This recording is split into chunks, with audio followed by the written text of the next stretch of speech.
Five, four, three, two, one.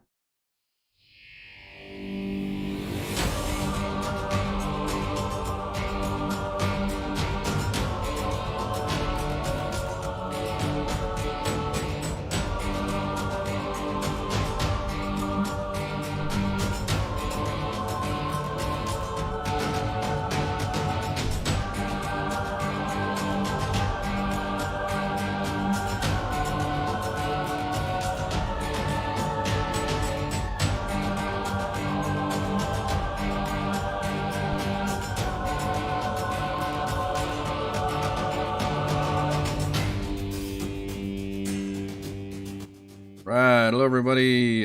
Eric Watson here, freelance writer, player of games, writer of boards, recorder of videos, and tabletop role-playing aficionado. Welcome to our weekly live stream at Dungeons & Dragons 5th edition online role-playing adventures. I am joined, as always, by my lovely friends. Chris, playing Valravn, the Eladrin Bard of Eloquence. I am lovely. The loveliest. Heather, playing Frey, the Halfling Barbarian of the Beast. I mean, let's be honest, Chris is the most lovely out of all of us. Yeah, can't keep up. Raymond playing Edmund, the Human Alchemist Artificer. Hello. Reese playing Thimbleweed, the Thry-Kreen Swarmkeeper Ranger. Adequately average. Nice. Rochelle not joining us tonight, playing Celeste, the half-orc Sun Soul Monk.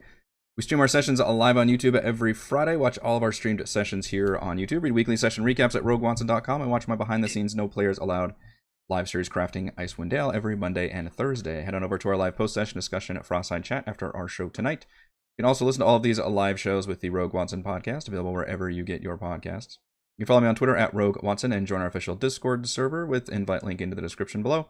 If you would like to support the channel, please check out patreon.com/RogueWatson. Patrons get exclusive access to private videos, custom 5e content, and participate in monthly DM roundtables and private Patreon D&D games.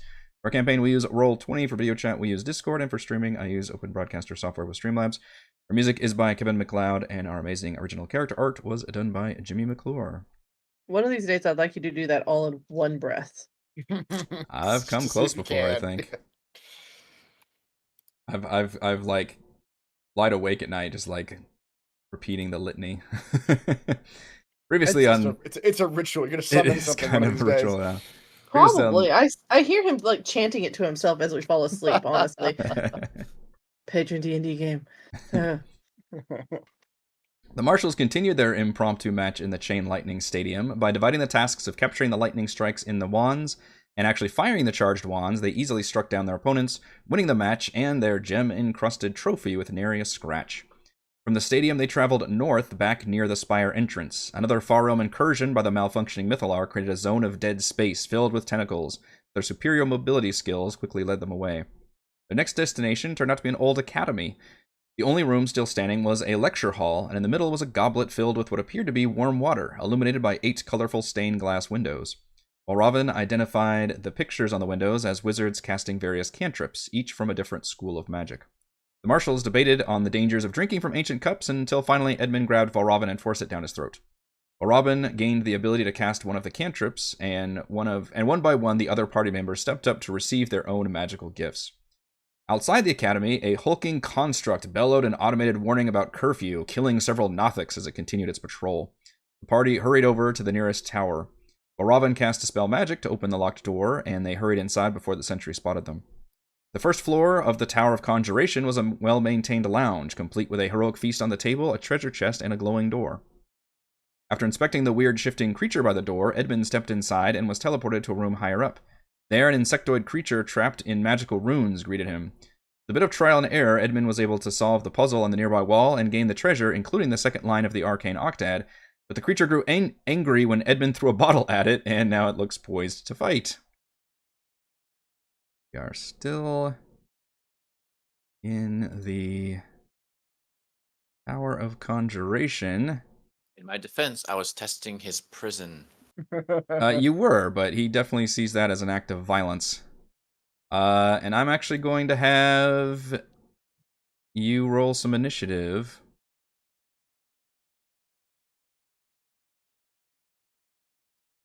I guess everybody can technically roll for initiative. The problem is, this is a very weird thing where you guys have no idea combat is taking place.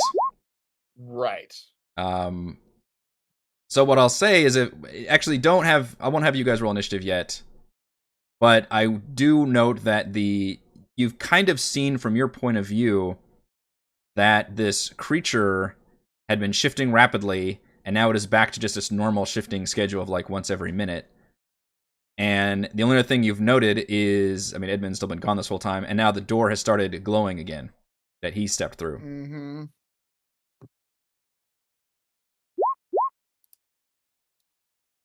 So I'm going to go through this round, and then we'll determine if anybody down there wants to do anything. And Edmund, you are first. Can you remind me what benefits we got from eating the food first? Yes, I can. There's a bunch of benefits. You can copy and paste them. That'll be fine.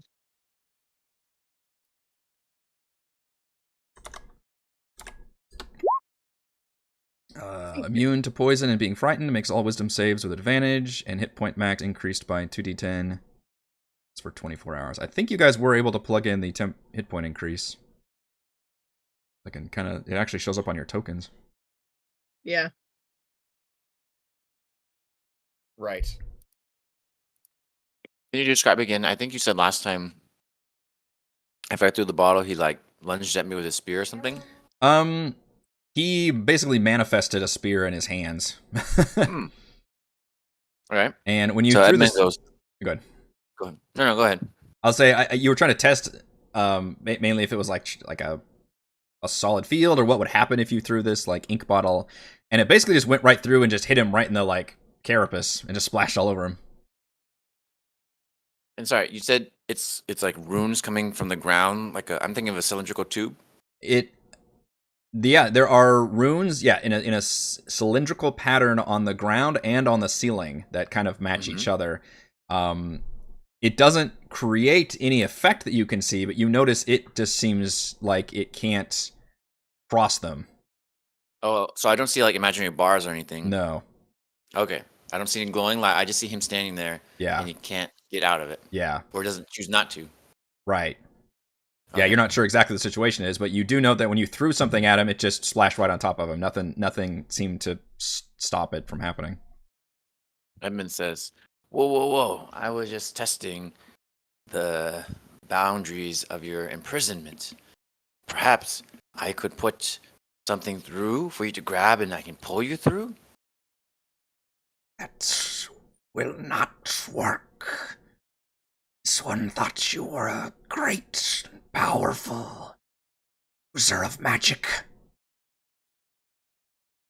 Use your magics to free me. All right. Let's say that ink bottle was an accident. Can we have a truce? It says, This sounds like a bargain. and you can see it kind of tilts its head excitedly. What? We can make a deal. Will free me, yes. I am trying to. You gave me good reason to. What do you want? What do I want? What would you ask me? Yeah, what do you want? No one's ever I asked me that before. Yes, no one's asked me. There's so many things I want in the first person. Oh, I have no wants from you. I mean, you're just a bug in a cage. What do you even have? So the desire for helping one such as I is fulfillment enough. Wait a minute. Are you saying that fulfillment for me is by freeing you? If it satisfies you, see this creature free. Let's just think of this as a challenge. I like challenges. I don't think you have anything you can offer me, and I found lots of goodies in the desk drawer. I think I'm satisfied here. Unless you happen to have some Charlatan in your pocket. Then I would like some of that. Jardalin, what you seek, this whole city is made of it. I have come to the right place. Oh. I do need more Charlatan. I'm not the best person to break you out of these ruins. Perhaps I could get my friends to help you. Perhaps They are better at the magics than I am. I'm more of the sciences. Well, bring them to me. Okay. I think they're on the other side of this door over here. You see Do I see a door on my side? Yes, there's a door here. There's also a door here. Yeah, but I know I came from the left door, right? Yes. Correct, I mean. Yes, correct. Okay. Right. No, left, yes. Well, Edmund has no weapons pulled out right now. Okay. So, All right, hopefully we'll turn off combat. You seem to talk him down. so what happens if I open the door? If you open this door, and as you do that, he says, You will not forget about this one. and you appear right where Valravn is, basically, like right in front of him. And then the door stops glowing again. Oh. Damn, this door doesn't work like a regular door, guys. Hello. We figured that much. And none of them have any idea what all you've done. Yeah. Which in and of itself makes it very suspicious. Well, guys, this door is apparently a sort of portal to another part of this building. I tried to get my wolf to get you over here, Valravn. What happened? Why didn't my wolf succeed? I could have used you in that room. I was curious about the chest over there first. Oh, you and your treasures. And then, of course, that creature in that cage there started acting rather wildly once you went through the doorway. What exactly did you do in there? I don't know. I just pushed some buttons and talked to a giant bug. Right, You Bob? know, This is- typical door stuff. Yes, and that is why I was looking for you. There's a giant bug on the other side of that door portal, and he needs our help. He seemed to offer a convincing story of why he should be freed, and I agreed to do it. Except I am going to was need it your funny? assistance, because it has to do with magics that I don't know about. The bug needs to be freed via magics, you say? Well, he is trapped by runes. Did Valen anyone just ever looks stop at to you. think that the bug was put there for a reason. Yeah, how much? Okay, Chris knows what this is, but how much? Or yeah, I think I do. But how much does Valravn might you guess from this description? Ask Edmund. I want to see this play out. My dear boy, the only creature I can imagine that might be imprisoned within runes in a wizard's tower such as this would be rather less insectoid and rather more demonic. First part, yes. Second part, no, he seemed pretty nice. I don't know. Demonic. I mean, demons, they have the demon horns and the red eyes. He did have red eyes. Now that you mention He it. did have to. But His think he voice was pretty deep.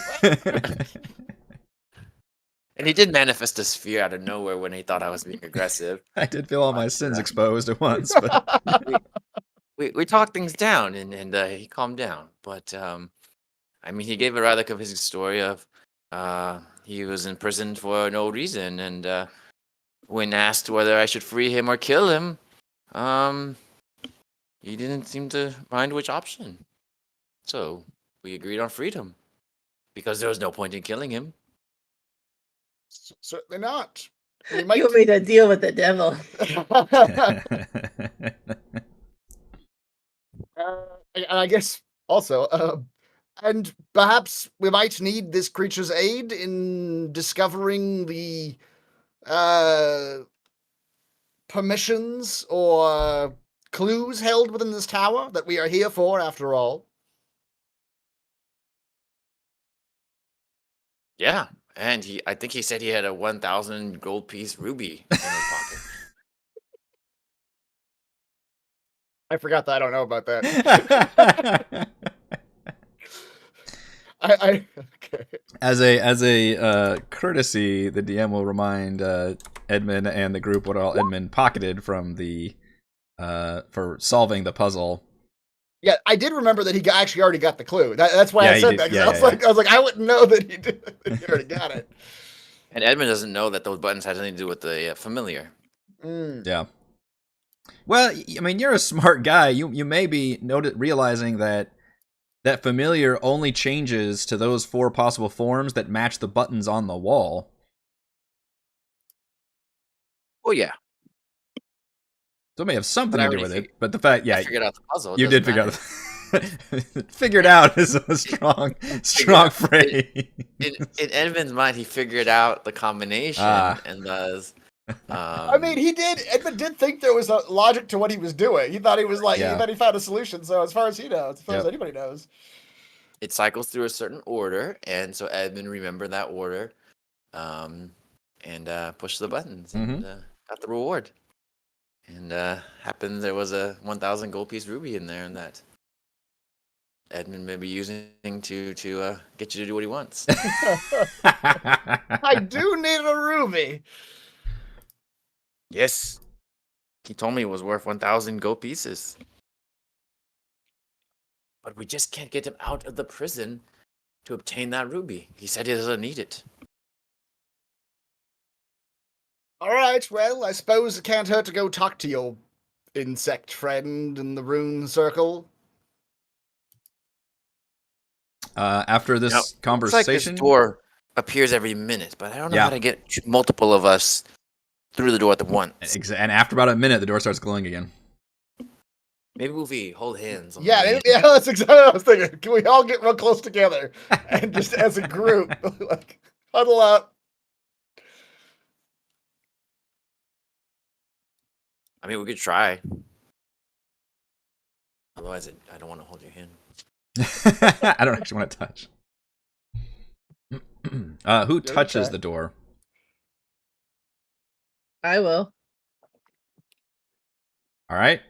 In the middle of the conversation, Frey runs up and touches the door. Well, no, we're gonna huddle up, right? That's what we were just talking about. Like we're gonna try to like group up together and touch it as one. You can try, but at some point, somebody is more touching than somebody else. Even if you Somebody makes all, first contact. yeah, somebody makes first contact is going to activate it. That's gonna be me. All right, Frey, you get teleported. I mean, let's be honest. Valravn's not gonna go first into a room that he doesn't know whether or not he's gonna die in. Well, he just described something that I think is dangerous. there's no way I'm going in there before anybody else. And you see the room I described, well, I guess it was last week, but the buttons on the walls, the desk drawer, which now is open and been pilfered, and then a bunch of magic symbols in a cylindrical formation in the floor and ceiling. In the middle, a hulking bipedal insectoid kind of looks at you and cocks its head. Tsar, you, companion of the other, here to free me. I don't know. Are you a devil?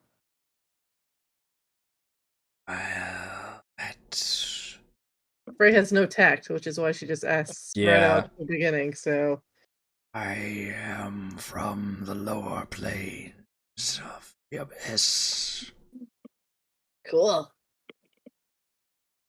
It is cool. You know what isn't cool? It's being trapped Sure. in the same 10-foot square room Mhm. for millennia. Who put you here?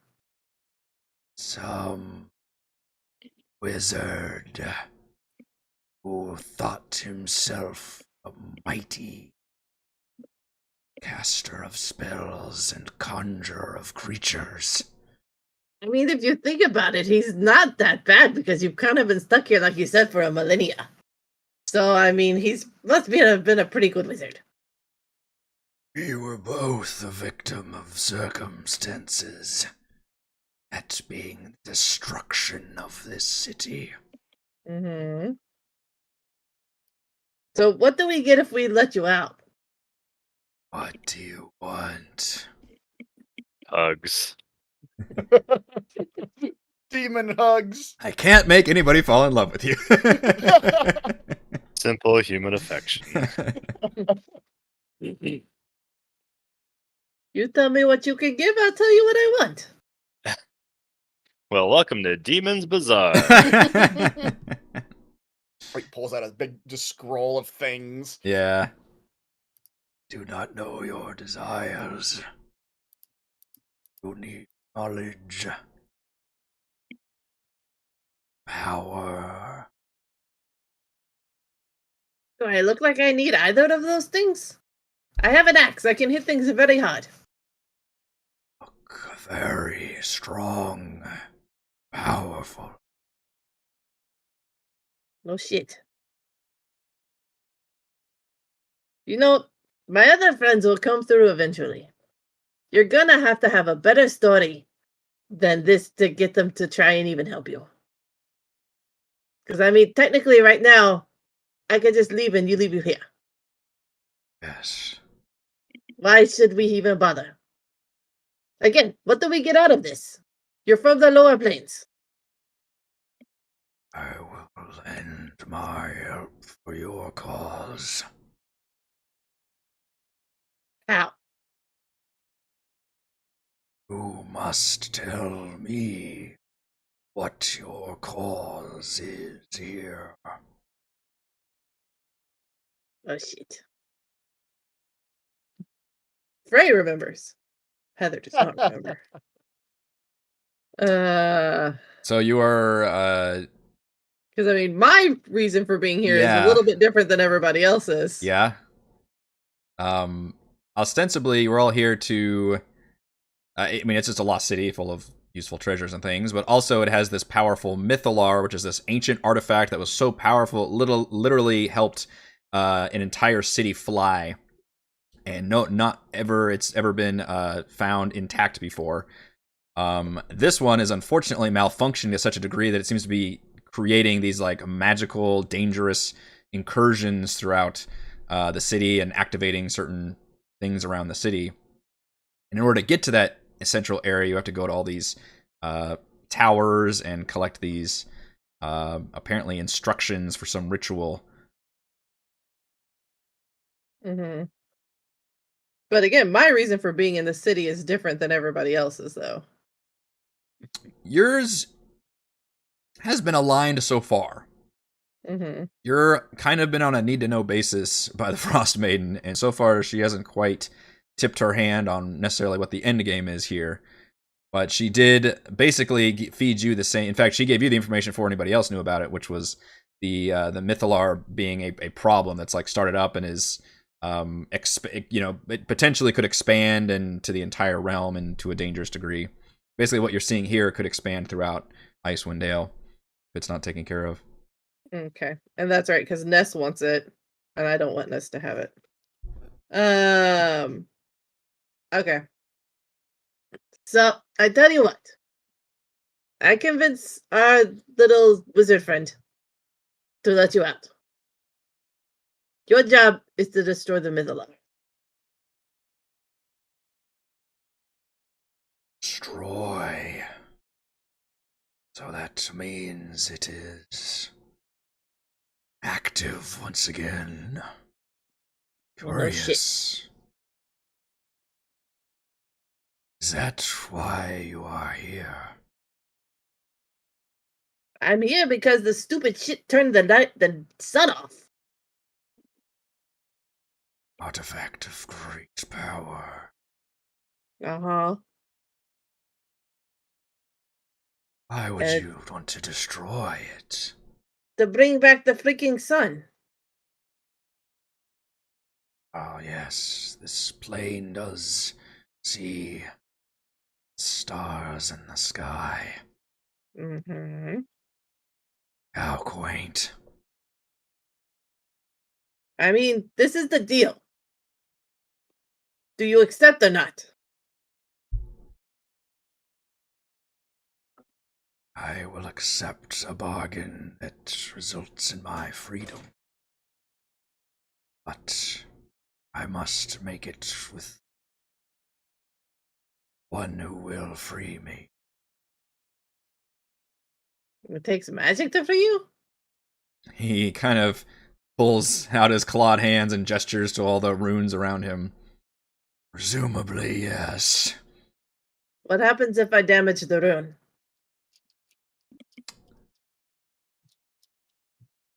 I stumped the DM. Everyone saw that.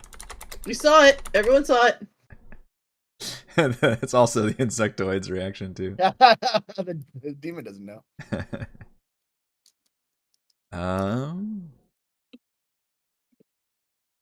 Quick, pull up the manual, read through the section. Yeah, I don't It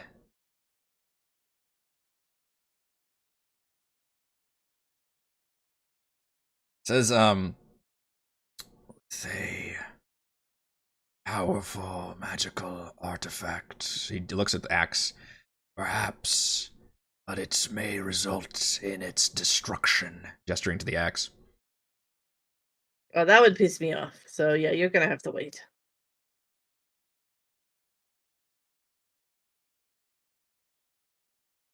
Why do I have a feeling the DM just pulled that out of his ass? At this point, the door glows again. You said there was another door, right? There was another door Where's that? on the other side of the creature. Okay, well, Frey's just gonna walk around him. Go to the other door. Okay. Follows you curiously. Or his eyes follow you curiously. Where's this go?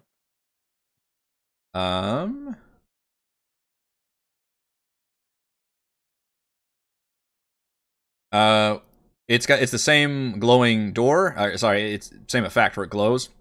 Mhm. And when you open the door, you get teleported into a Jellyfish. it appears to be like an entirely different zone. Like you even feel like the air is different. It's like a mansion looking thing. It's got this gorgeous like foyer that opens up into a double staircase, and a second floor there's a grand chandelier hanging from the ceiling. Exquisite carpets and tapestries line the floors and walls. Frey instantly hates it. And you see everywhere are just what look like those blue humanoid constructs, the Majin, just kind of all scurrying around in various like butler and maid outfits, like cleaning and tidying everything. And you see one of them comes up to you and speaks, and for some reason you're able to, like, the words come out, but then your ear kind of, it translates it in here. It says, oh goodness, have a visitor. You are not High Conjurer Demerith, though. No, I'm his friend. Oh, yes, right, of course. Well, welcome to Demerith's magnificent mansion, of course. We've been keeping it very nice and clean. Or, oh goodness, it's been a long time. Yes, it has. Well, you'll certainly find everything you need for a lovely stay, should you need it. Now I'm confused how the hell you're talking. Oh, yes, well, in case Demerith ever had different kind of visitors, as a translator that automatically translates any of our languages, where I can see to all of his different guests. Okay. What's up with the bug guy in the other room? I'm sorry? The bug guy. I'm afraid I'm not familiar with the bug guy. Okay.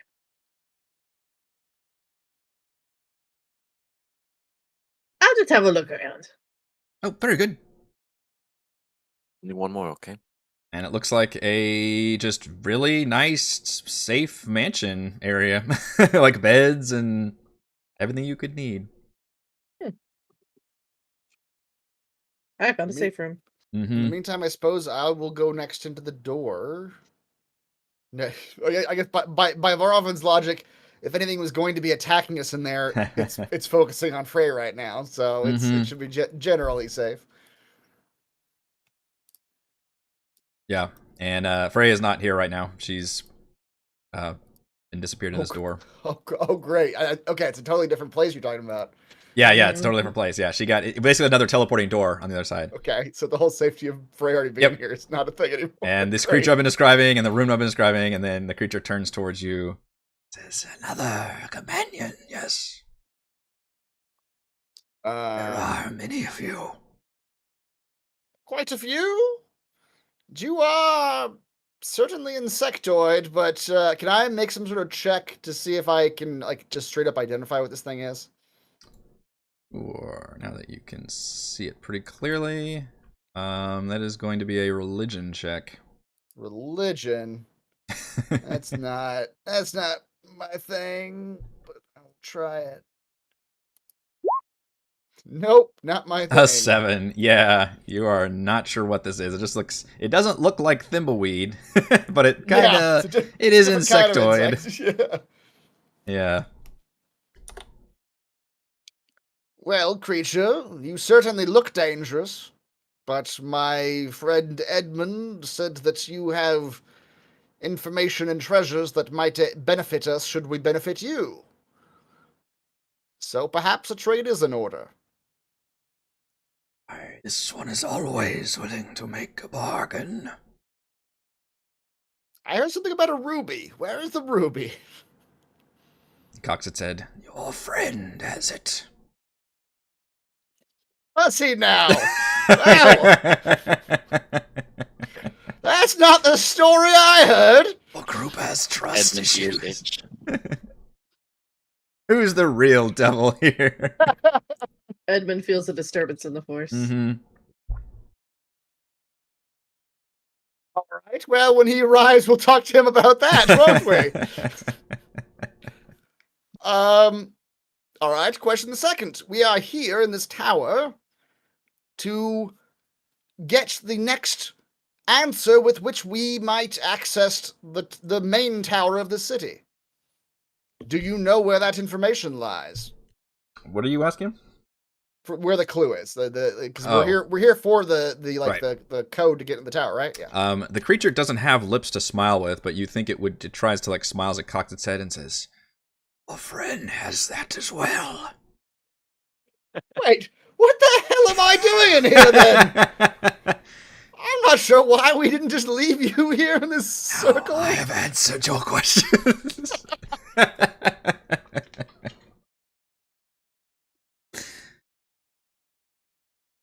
He performed admirably. Not require any assistance. And now Valravn's probably looking at, like, the desk and seeing it's been looted. Yeah, Just yeah. Getting It's the angry. most looted desk you've ever seen. Like, this whole place is... All right. Where did my other friend go then? What the hell is going on with everyone today? I have lots of information. To your This is basic information question. I should have, not you. They're my friends. And yet, Why do you know more about my friends than I do? they have abandoned you. Seize that hatred. The other one stepped through that door. It leads to an extra-dimensional home of sorts the High Wizard created for himself. I'm sure she's enjoying herself immensely. I've never been there. And where would you like to go? Should you be free? Anywhere but here. You have Alright. somewhere you would like me to be.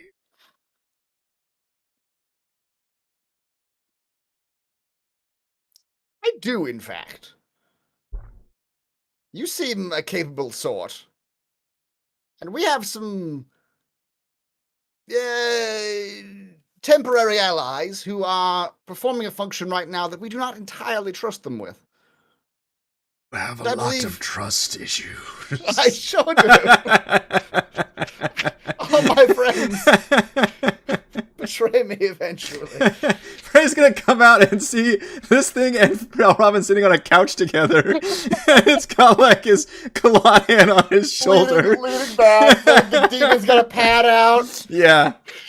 Seems To be you... fair, you kind of started the whole trust issues thing, mister. Tell me more about the dryad who broke your heart. That's right.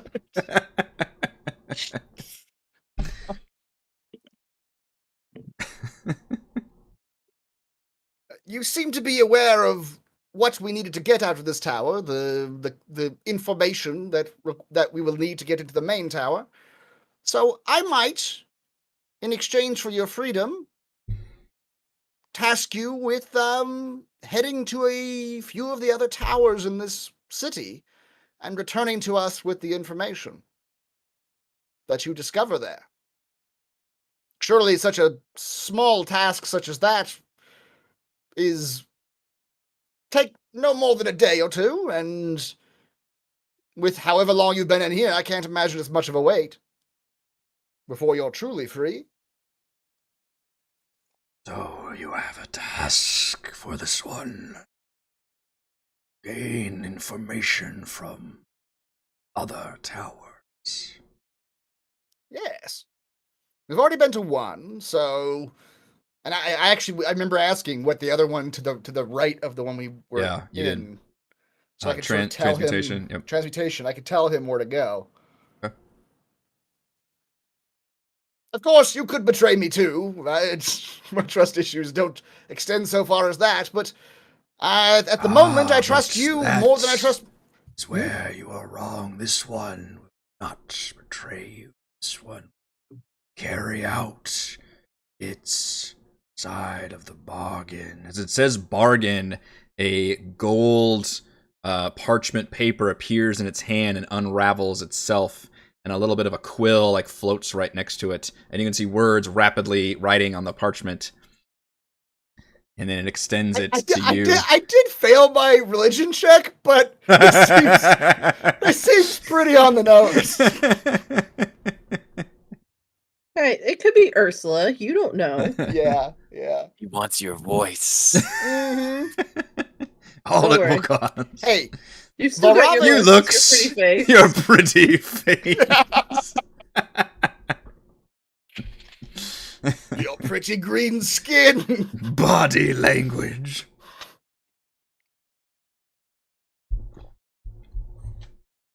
And on the contract, it yeah. says in very hilariously overwrought legalese that this one will... You need to specify, I guess, because there are holes in this contract where you can tell it's Right, being overly so- vague. This is where Valravn's backstory comes into play. He spent hundreds of years In contract as law. as a like court scribe. So There you go. all this shit's right up his alley. Yeah. Why are you stealing my IP, Chris? You're gonna come back and just see him signing his name.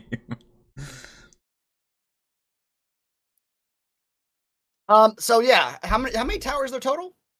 There are 8 towers total. 8. One for Okay. each school of magic. All right. Then he's gonna say, for the freedom. He'll look at the runes. Let's make it poetic. I will remove 4 of the runes from this circle for 4 tasks. You will visit 4 towers. You will gather the clues required to enter the main tower from those 4 towers, and he'll specify the 4, the transmutation, Okay. and then starting from there, going, north, or northeast, I suppose, around the circle. Counterclockwise motion. That's right, counterclockwise motion. And then you will meet us and provide the information that you have learned in full. After which you will be free to return to your home or wherever else you wish to go.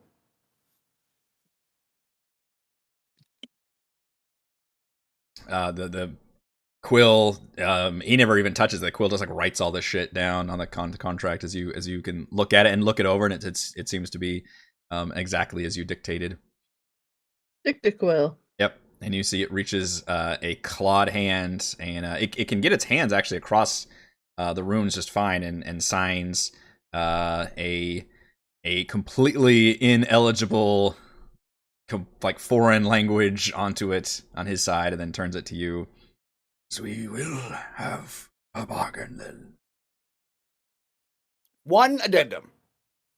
There are 2 wizards currently attempting to complete the same task. In order to successfully fulfill this contract, you must complete your tasks before they do. They do have a good few hours head start on you, but you can fly, probably. It looks like you've got wings of some sort. He actually doesn't look like he has wings. Oh, he doesn't? Yeah, okay. It's just spikes and carapace. It's just spikes? Okay, Yep. okay. He can skitter. We can skitter. Yeah.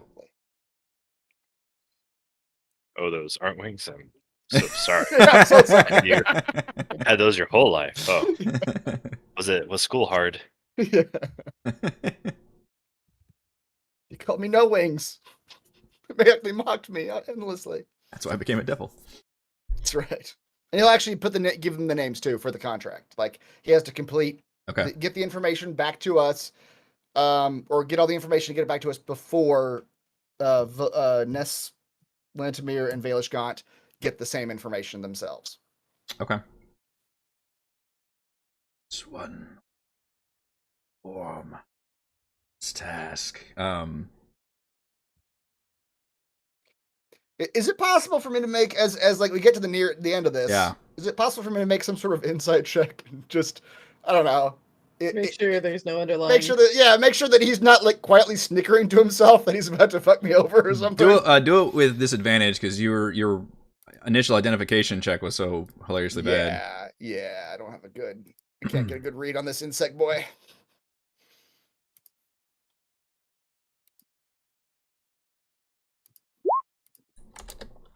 Pretty good. 17. That's pretty good.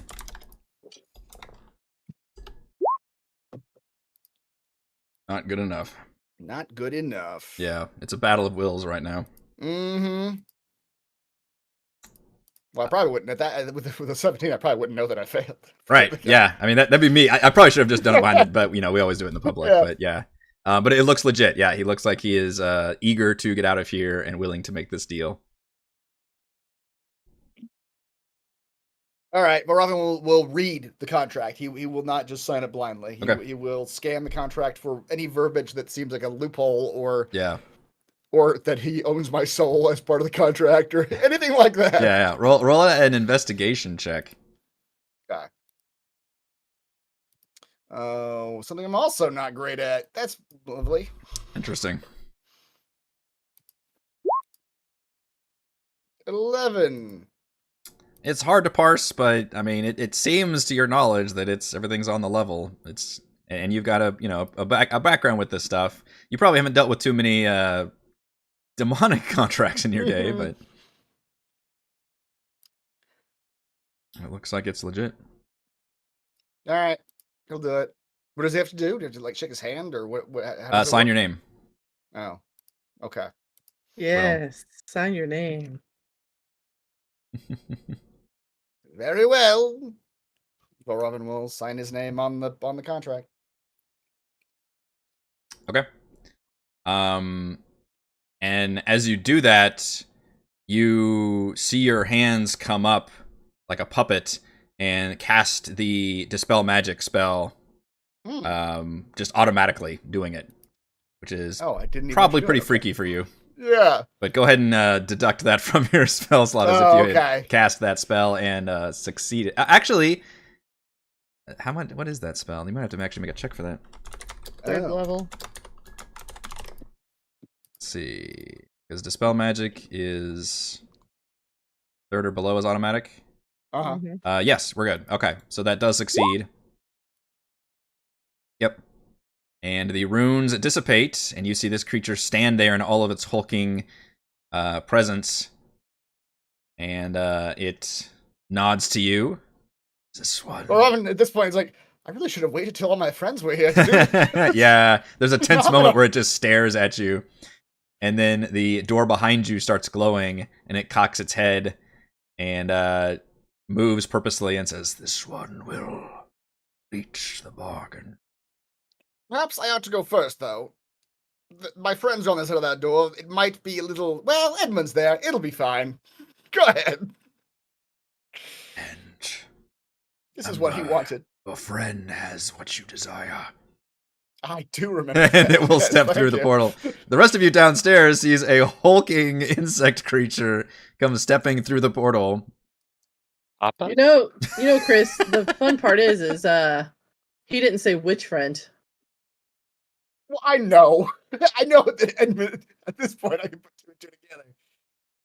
Edmund's blind. Yeah. And you guys can have whatever reactions you want. This creature doesn't stop, though. It literally comes to the portal, sees all of you. Yeah, Edmund, you recognize it. Hey, you're free. Valravn must have succeeded. Indeed.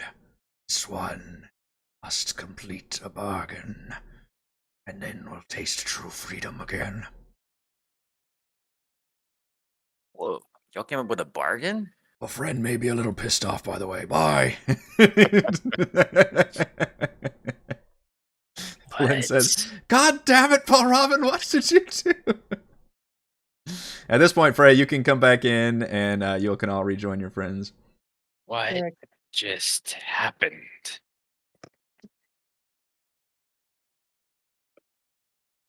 Emma, can you go to Well, bed? You let the damn First devil off- out, didn't you? First off, Valravn's going to walk up to Edmund and put his hands out. Edmund, the ruby and the clue, please. Oh, what? Oh, here. And then he produces the ruby and the clue. You asshole.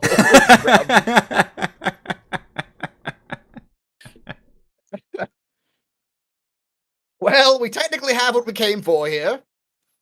And that devil creature, well, I still, Valravn still doesn't know it's a devil. He still thinks it's just an insect monster because he did so bad at that check. Yeah, that loves making bargains That and loves is making trapped in bargains, ruinous. Yeah, for sure. That creature, that magical creature out We'll there. call him Bargano. You know he's He- from the lower plains, right? I tried to know that. I knew there was something about I him. knew it was knew there was A-Plane. I knew he was from Yeah. A-Plane. I could tell there was something. Well, he's going to find the other 4 towers for us. That way we will not have to rely on the dubious information that Valish and Ness are gathering for us. I trust that creature more than I trust them.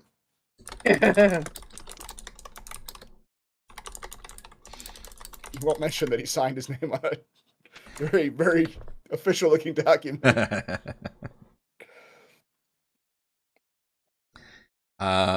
With that, you all can leave the Tower of Conjuration and return back to the city itself.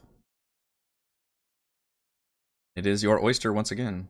That scene with the hulking construct, you can kind of see it in the distance just on the other side of this large building here. Now moving away from you. Seems to be continuing a patrol. And still blaring out like, citizens of Ythryn under curfew and all that stuff. All right, we want to avoid him, right? I mean, He's like, probably seems like a good idea. yeah. Well, especially if we're trying to avoid him, going to the next closest building is probably the best bet, right? Yeah. Last time we went into a random building, we all got super magic. That's gifts. true. That's true. There's 2 buildings that look like prisons, and one of them gave us super magic water powers. In the like 1-word description I gave to the last session, it was like they ended up eating magical food and drinking magical drink, and it both went well for them. Mhm. Yeah, you This see one- yeah. a very which I mean, yeah, all these buildings are super just gothic looking and Yep. posing. So yeah, you run over to this one. You see some Nothic corpses where the construct had destroyed them. This colossal building has many lofty turrets in a state of disrepair, the ground below littered with rubble. A giant-sized door at the base of the structure stands slightly ajar, and you see as you approach a large glowing blue hand flies out of a hole in the roof and just speeds away to a different direction. A large glowing blue hand came out of the building and flew away? Oh. Wonder what that was. Alright. Valravn and Edmund, looks like you just stepped away. You feel a tingling sensation as you approach this building. Ooh. Give me an Arcana check. Good tingle or bad tingle? Yeah. Hard to say. Hard to say. It's a tingle. That's enough. You're making me do a lot of intelligence checks tonight, and I'm not doing well at them. No, you're not. I mean, a +4 is yeah, it's not bad, terrible, but yeah, it's an odd tingling sensation. Definitely a bad tingle. Do I still have Detect Magic up? Or I don't even know what the last time I That's a good question. and how long it lasts again. I It only think lasts for 10 minutes. 10 minutes? So Yeah, probably not. Yeah. Alright, well, is there a door? Yeah, I mentioned it's a door, it's ajar, it's a Yeah. large door, looks slightly ajar. And duck inside for sure. Okay. Well, as we're ducking inside, as we're looking around, Valravn will ritually cast Detect Magic. Okay. As soon as that's done, you feel your magic going or your detect magic going haywire, like warning bells coming off of how much magic you detect from here. It's like, I don't know if it were like a Geiger counter. Is that the one that does like the clicking sound with the radiation? Yeah. It's just like you're dead already. Like it's real bad.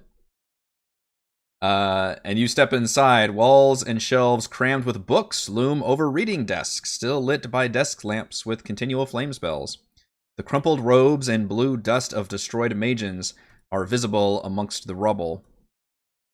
However, your immediate attention is drawn to the living Bigby's hand flying among the shelves, which turns its attention towards you, and you see, from your point of view at least, a shadowy, blurring figure approaching from a dark corner. And I'm gonna need some initiative. Hello. Oh, it's not that kind of. It's not approaching. The hand waves. It's not that kind of approaching. Hello. Hello. Hello, shadowy, blurry figure. How are you? Okay. We got Edmund's wolf thing And and Marbury. Lord Marbury. Yeah.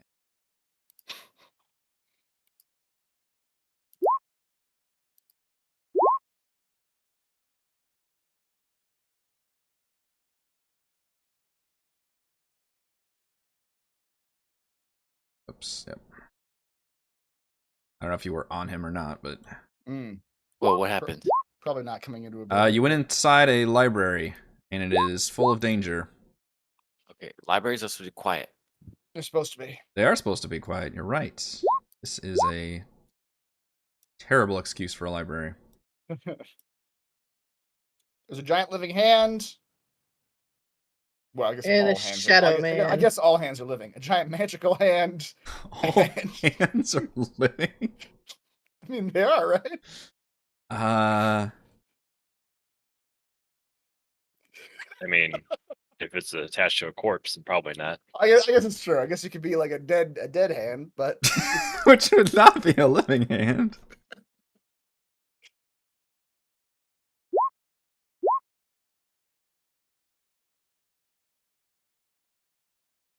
Alright.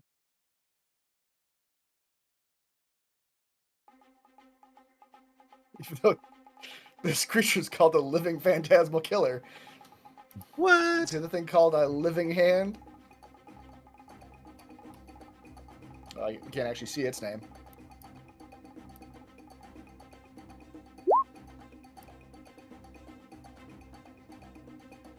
All right. No surprise here. Everybody spotted themselves at the same time, I believe. But these things clearly look hostile to you. You do kind of recognize This blue hand, you've actually seen one of these before pop out of a Shardlin statue many sessions ago.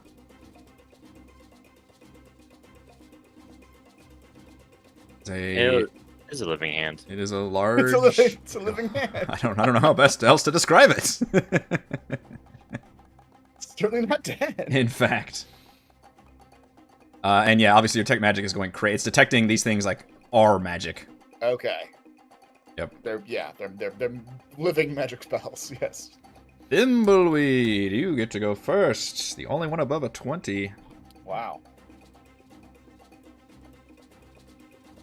All right. I will move here and vigilance. The living killer. What does that thing look like, by the It way? looks like a... Right now, it just looks like a shadowy creature with just eyes, but it's shifting the whole time that you're trying to look at it. Like, it's constantly, like, morphing and shifting in front of you to where it's hard to get a good beat on it. In fact, you have a disadvantage while attacking it.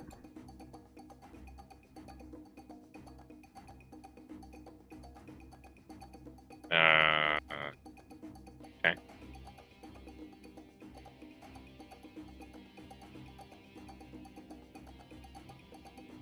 Oh, apparently there's more than one of these things. Ha! 23 will still hit, though. Alright. So, do damage with that, then do my Gathered Swarm, and also cast Hunter's Mark as a bonus action, do an extra 1d6. So, I will customize. I will wait until the action is completed. thank you. And Thimbleweed, you do see another one of these hands and shadowy creatures further down the library. There's, I think, another living hand. It could be dead, though. So it could be dead. It hasn't moved yet. All right, now what I need to do is throw an undead hand That's right. at you all, and then it's a living dead hand? Ah. Alright. So, 19 damage. Right. Would its name be Thing then? Because, you know, Thing doesn't have a body. Ooh, is Thing undead? Wow. Wait, what thing are we talking about? Talking about the combat character? The Addams family. Okay. Most classic of hands, of I was gonna say living hands, but Is that a living hand? Yeah. is Thing a living hand? I mean, yeah. In fact, it's more of a living hand than our hands are living, I think. But is any hand really living? Is any hand really living? Has I any think hand truly lived? Alright, and I'll attack again. 15 is not going to hit. Oh, with no. the disadvantage though. It just shifts and So moves low. out of your range. Alright.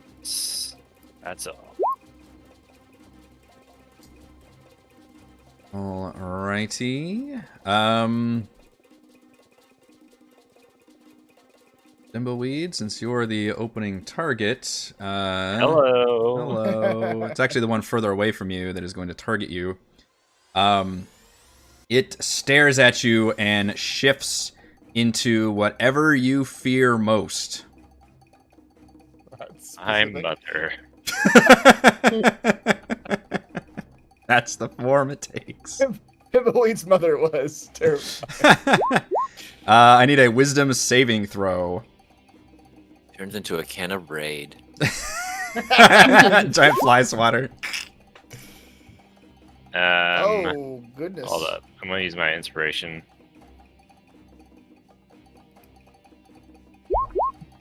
That's very close. That's That's not very quite close.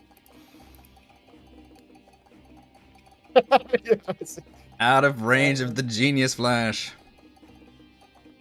This is the bad news for going first. You don't have all the buffs applied to you. That I don't think I have anything either. otherwise you're taking 31 psychic damage and becoming frightened. Alright. Did he eat the food? I think it was just you and me. Yeah, Oh, it was. damn. It was. Yeah. Damn. Okay.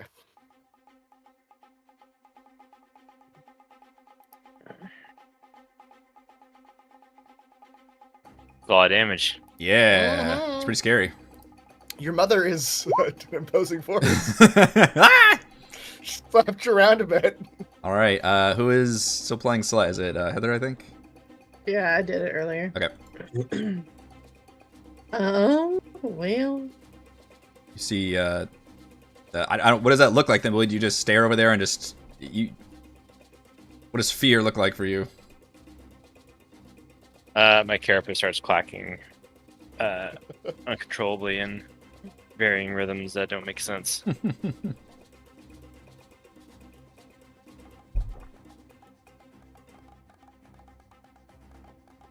Well. I mean, she probably would not want to go after the living hand. Remembering from the first time that we've entertained one of those. She'll come up here and start mopping. Also disadvantage because it is constantly shifting its form.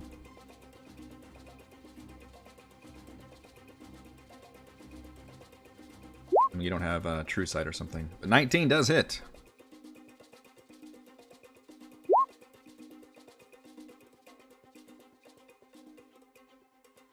Okay. She'll hit it again. And then 26 hits. Yep. This one is taking some damage. use a key point.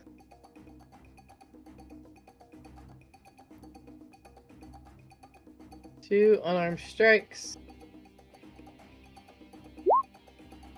15 hit it. No. As we discovered with Thimbleweed's turn. Yeah, but it's... 25 sure will, though.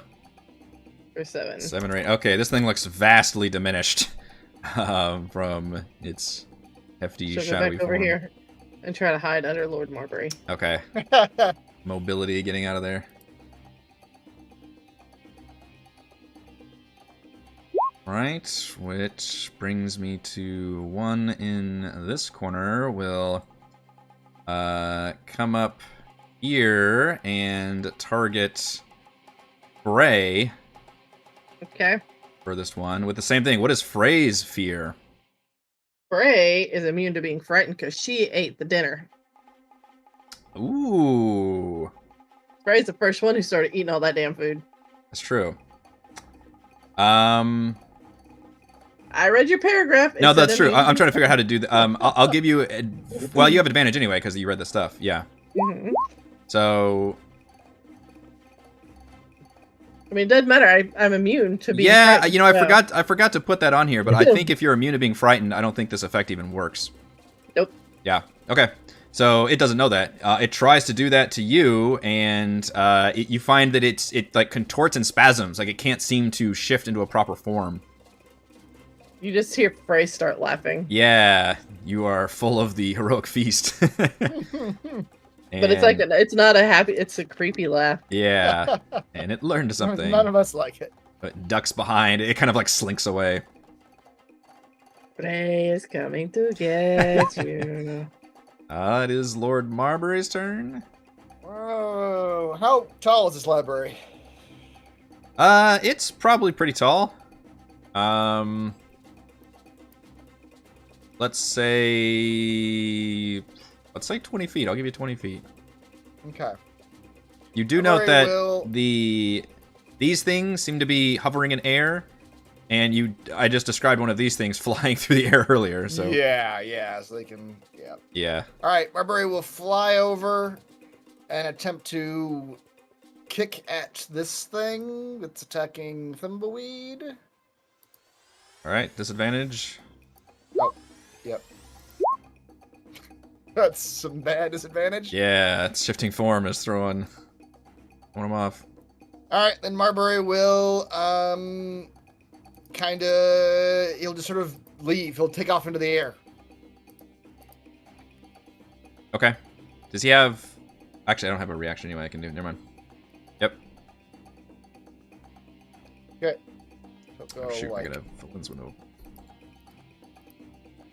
Yeah, Valen will yell out and be like, these are spells here attacking us, I believe. Well, looks like it, yes. I have never seen that before. It's new to me, too. Yeah. She will attempt to target the hand with some chill touch. Which does not hit the hand. It's a battle of hands. It just crushes like that little hand coming up to it. Like, well, crap. It's a bigger hand. Yeah. It's a bigger hand than what I've got. Speaking of big hands. Look at these! Look at these big hands. Let's see, what do I want to do? This one will swoop down you, Thimbleweed, since you were so gracious to run up into them. And it will fist you. Oh my. It forms a fist and just attempts to punch you. Is that what they're calling it nowadays? Yeah. Wow. With its force fist. I was trying to see if Frighten doesn't. Frighten just means you have disadvantage while you're in the source of your fear. Alright, 24, and it fists you for 23 force damage. That's a lot of damage. It can move you up to 5 feet. So I guess just for funsies, it like pushes you a little bit.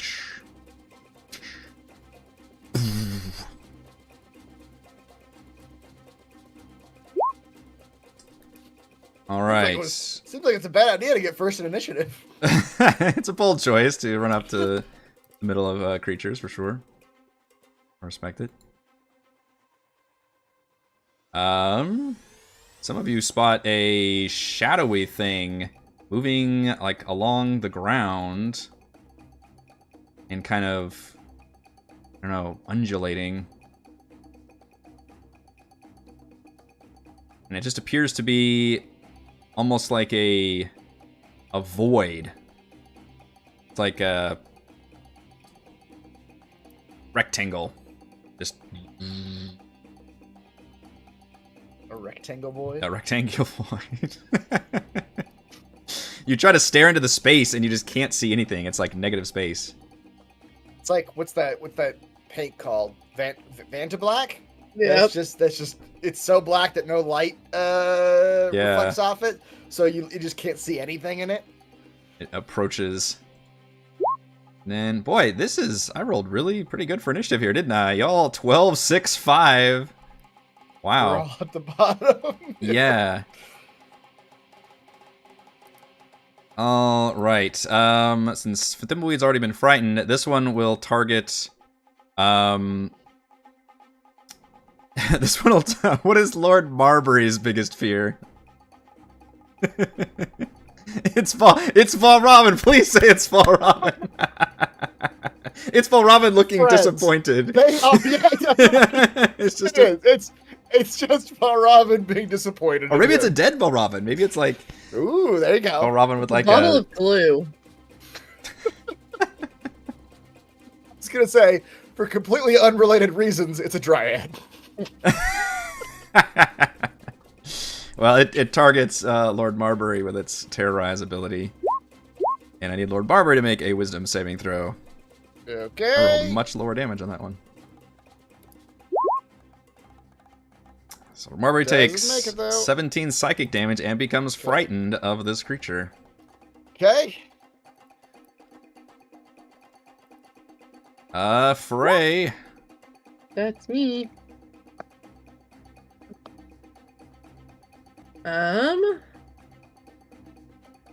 This is the guy that tried to do the little mind fuckery with me, right? No, that is the rectangular void coming towards you. The mindfuckery guy slinked back behind a bookshelf. Last you saw. Frey wants him. 5, 10, 15, 20, 25, 30. There it is. Oh, my character sheet. All kinds of foobard. Uh-oh. Hang on. I get all kinds of foobard. There it goes. Alright. Here she comes, a skipping all just so merrily. There's a lot of bad in here. Oh my We gotta get that sweet, sweet rage going. That sweet, sweet reckless attack. I am going to...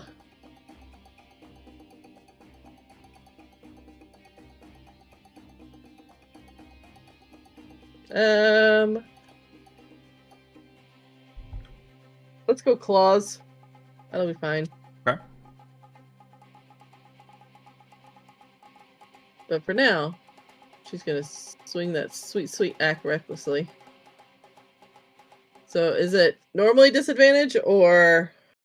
Yes, normally people have disadvantage against this thing. So if you have a way of getting advantage, then it would be cancel it out. Straight attack. Okay. 23 will hits.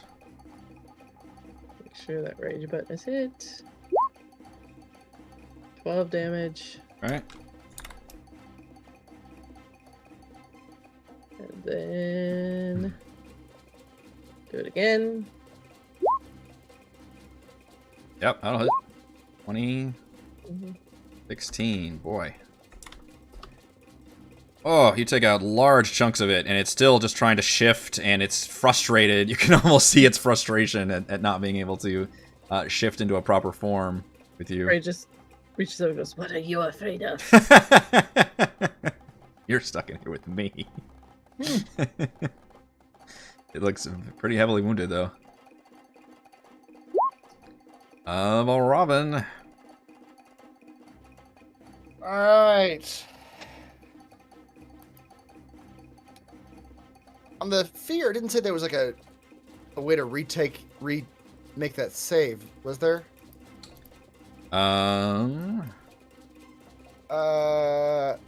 They get to... Oh, jeez. That's real bad. Yeah. They take the damage again at the end of each of its turns?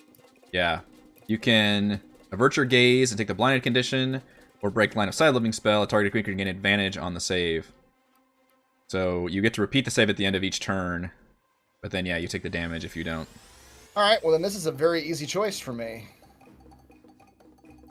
I did not expect this spell to be like my most used spell, but Valravn will pop out his book, and he will begin writing some words, and he will he'll write, "As Thimbleweed and Marbury face down the terrifying creatures, fear in their eyes, Yeah. they yet heard the words of Valravn behind them. Damn. It bolstered their soul and rendered them immune to the fear that gripped their hearts." Yeah. Calm emotions. Good play. It's going to calm their emotions. Yeah, this has gotten you guys out of a lot of jams. It has. There's a lot of frightened conditions going on in this campaign. Yeah, charmed or frightened conditions are ones that I keep throwing at you guys. Yeah, so now you have to concentrate on it, but for the moment, it suppresses any effect causing them to be charmed or frightened. All right. And Valravn will continue writing, "As Thimbleweed's fear left his body, he was bolstered, his claw tightening around his sword in preparation for his next attack." And he'll give Thimbleweed a bardic inspiration. All right. Nice. Even better. You can't shut us down, ghosts, or whatever you are. Yeah. All right, Edmund.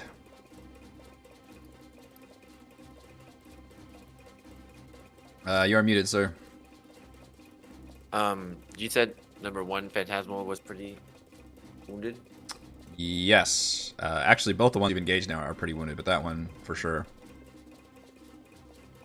shadowy So creature. Evan's gonna run there, and he's gonna attack number 2, or the hand, with a green flame blade. 24 for 10 damage, 24 does hit. and he's gonna make it bounce to number 1 for 11, even more damage than my first attack. Okay. I guess that works, even though you have disadvantage on that one, but you didn't attack that one, so you found a loophole. It's my strategy there. Yeah. So the flames bounce onto the killer, and it is engulfed in flames. And it withers and just kind of disappears into nothing.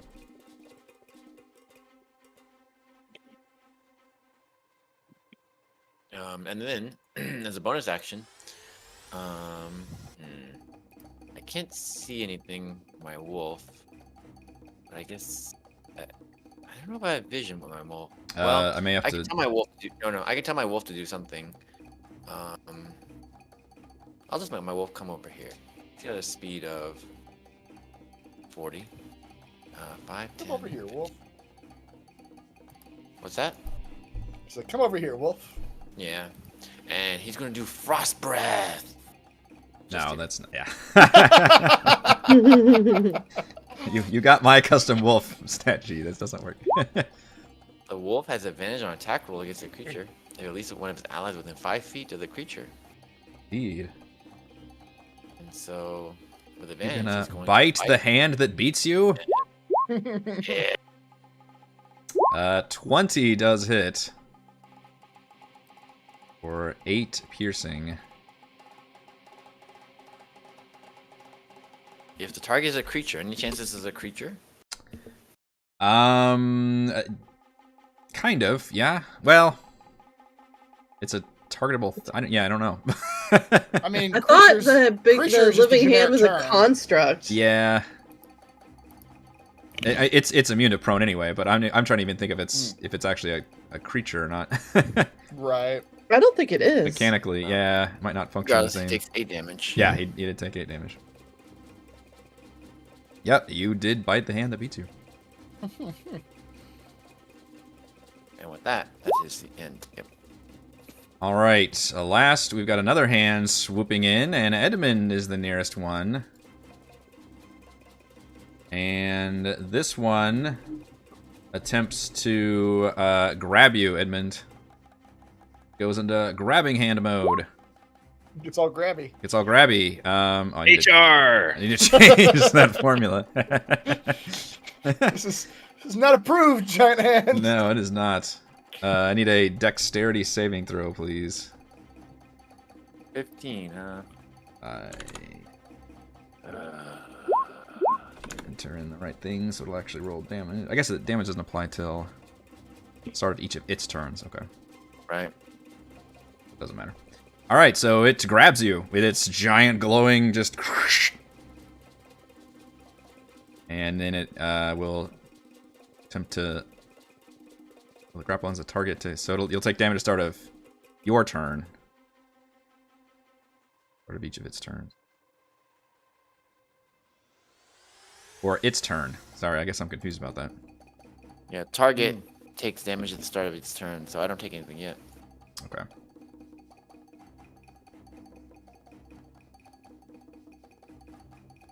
Turns on these spell. Grapple only one creature at a time. It can't use force fields to the grappling hands. I was confused about what it does on its turn next turn if it's still grappling you. Continues to grapple. I don't know. It just Yeah. keeps grappling, I guess. It's weird. And he's just squeezing, I guess. Yeah. It's squeezed. Suppose it can move around, probably. That's actually a good point.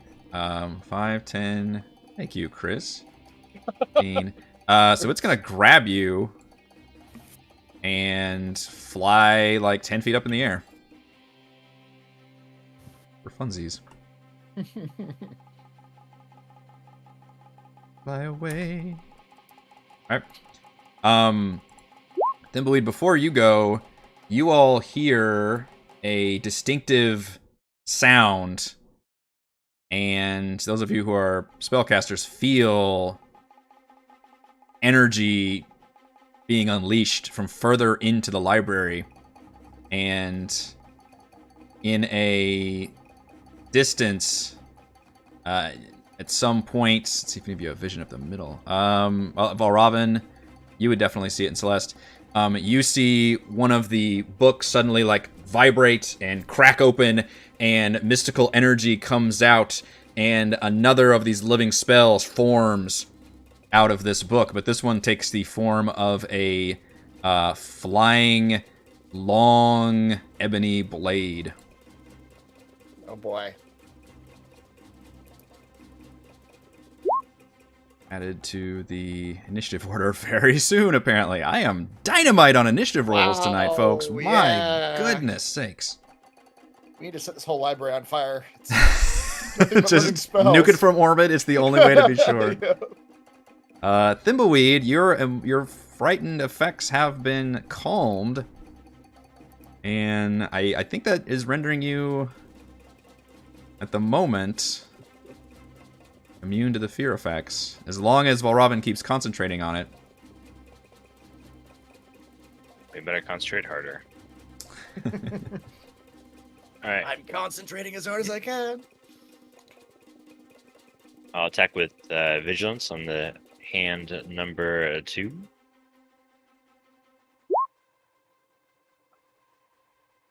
That will hit.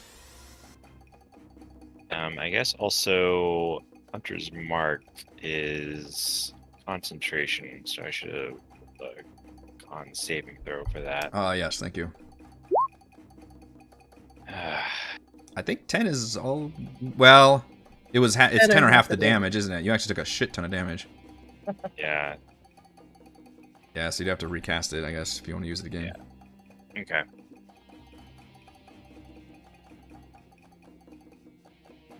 And then I'll do Gathered Swarm damage. I'll recast Hunter's Mark and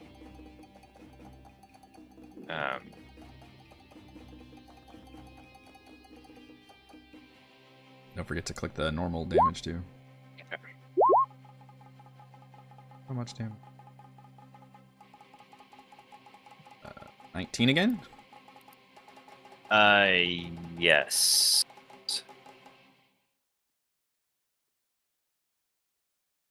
Alright. Alright, it's that hand is looking pretty bad. Alright. Pretty bad, I'd say. I'll attack again. Oh, also, I can do an unarmed strike with one of my other hands. I Oh, don't think I ever picked up a weapon, so I'll go ahead and just do the unarmed strike. 11 hits. does not hit, no. It was one of your little hands. Yeah. One of the little inside hands. Old runty. Alright. 21 hits. Yes. I'll reroll the 2.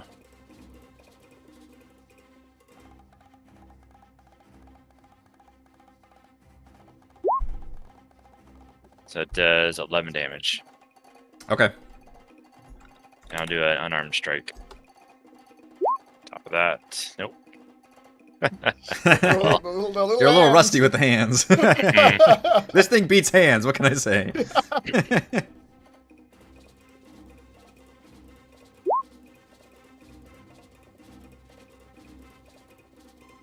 Let's see. This flying sword will fly over to you, Frey. Where is Frey? I don't even see her. Yeah, Frey's just behind a bookshelf. Okay. And attempts to... Frighten me? No, it just attacks you with itself. It's a Just sword. stabs. The sword that can't do anything but stab. You attacked recklessly, correct? I did. Alright, well that one ties. 18. Yeah, that does it. Rolled a 12, okay. So the sword has a +6 to hit then. It does. It also does 34 force damage when it slices you. That get one away kind of hurts. You need to get away from that thing. All right, all right. Imagine the barbarian's like just like ready for the slashing damage, so it's just Yeah. like she does not even like. Yeah, this thing does not look like a normal sword at all. You just see Frigo. What now?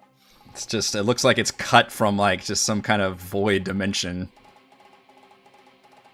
We gotta stop going into all these random places, you guys. Hey, the last two have been good. This is The just last- dangerous. This one will. Is your calm emotions? That's not like an ongoing. I have to remember. It's just affecting those two targets, right? It's not like an ongoing zone. So if they move, it's still affecting them, or is it the zone specifically? Yeah. I mean, it's targeted in the zone, but I think it's creatures in the zone. Each humanoid in a 20-foot radius centered on a point you choose within range. So it's the creatures themselves. Like I initially have to target creatures in the 20-foot range. Okay, but if they leave that point, I'd still be doing it because it's not. It's like fireball. I already did it. Now like the. but you're effects of it are concentrating just- on it. What do you mean? It's like fairy fire, where you It's like hit- fairy fire. Yeah, like if they left the area, they still got the fairy fire on them because the Okay. targeting So my other area question was is, just- in other words, if somebody entered that, they don't automatically get those effects. You don't get to No, reapply. Okay. No, it's like I think fairy fire is a good Okay. good, comparison. Yeah. Gotcha. All right. So this one, sensing the fact that now Thimbleweed has broken free of its control, will target Edmund, who is currently writhing in the grasp of a flying hand. And Edmund, what do you fear most? Um. And I also need a wisdom save from you. Shoot. Hold on. What does he fear Boy. the most? I'm liking the dice on these things. Yeah, it's real bad. Those numbers. He fears brain disease. I don't know. Losing his intelligence? I mean, that's Being yeah. lobotomized or something? Yes. Yeah. A brain surgeon. Okay. Brain surgeon. 15. Damn. DC 15. Yeah. Come on. You see a picture of yourself just like drooling and just like hammering like just the wall or something. Oh Oh goodness. no. These saves. Yeah, we haven't done good on any of our like No. save or check rolls That was tonight. a 2 you rolled. I don't think Flash of Genius is going to help you there. That is 28 psychic damage, and you become frightened It is a lot of damage. while being grappled by the hand.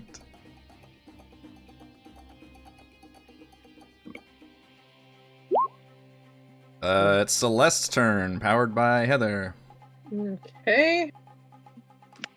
Well,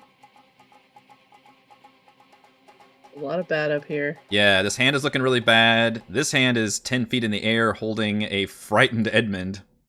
Oh, she can't reach that one then, but she can come over here and reach this one. Okay. And it's not disadvantage against the hands, right? Right. Okay. They are big hands. Very dirty. Need to wash under their cuticles. Yeah. 22 will hit. Attacking, yeah, number 2, I assume. Yeah. And with one hit, you smash it up good. And that hand also dissipates. Just shrivels into nothing. Well, crap. Okay. Bye bye hand.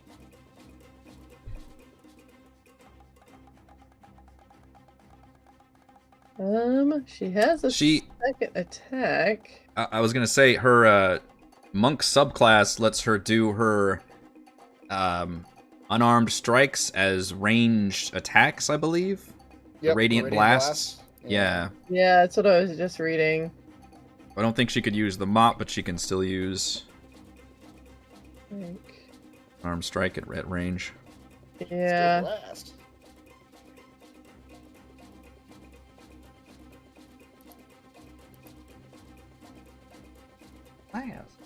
The Radiant Sunbolt. Alright, so we'll do that. So her second attack will be to strike at number 1. don't think a 15 hits. 15 does not hit. So can she use a key point to do that twice more then? Yeah, you can do it once as a bonus action, or use a key point to do it twice more. Yeah. All right, let's give it a try. Yeah, That one will hit. key points. And that one will hit. If you say so, Wow. yes, they will. 8 and 5. All right. I already know in the 20s it's gonna hit it. Radiant damage. Yeah, you guys have been nailing the 20s pretty well. In fact, I think that 15 might have been the first time you missed on that hands. You guys have been hitting those things like crazy.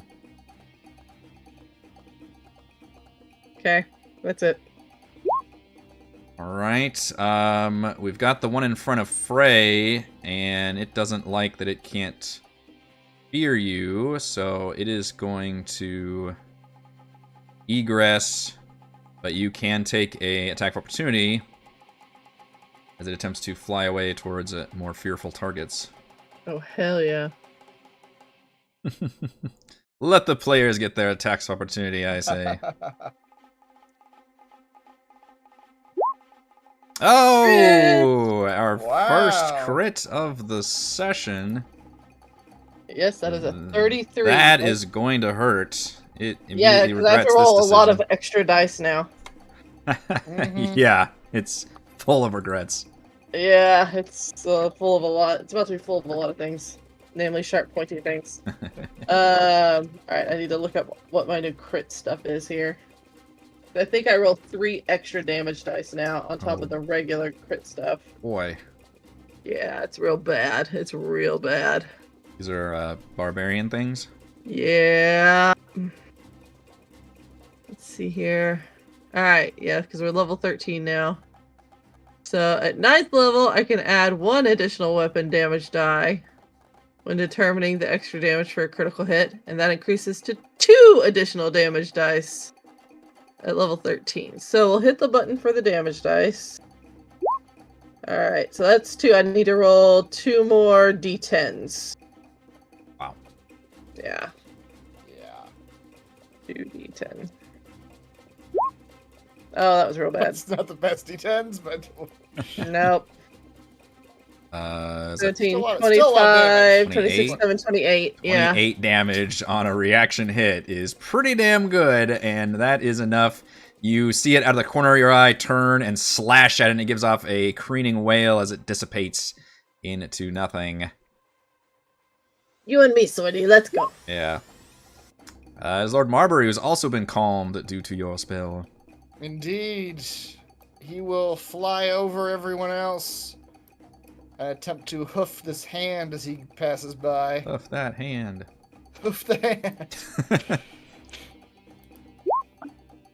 Ineffectively. Ineffectively, though. Not gonna hit. And he's gonna keep going. I don't know if this hand can reaction attack while holding Edmund, but You he know, can take a chance. unfortunately, I think it specifically can't. That's actually a good point. It says it can't use its Force Fist until the grapple ends. So I guess, weirdly, the best thing it's probably going to do on its turn is just drop his ass and then punch somebody. do something as an attack, yeah.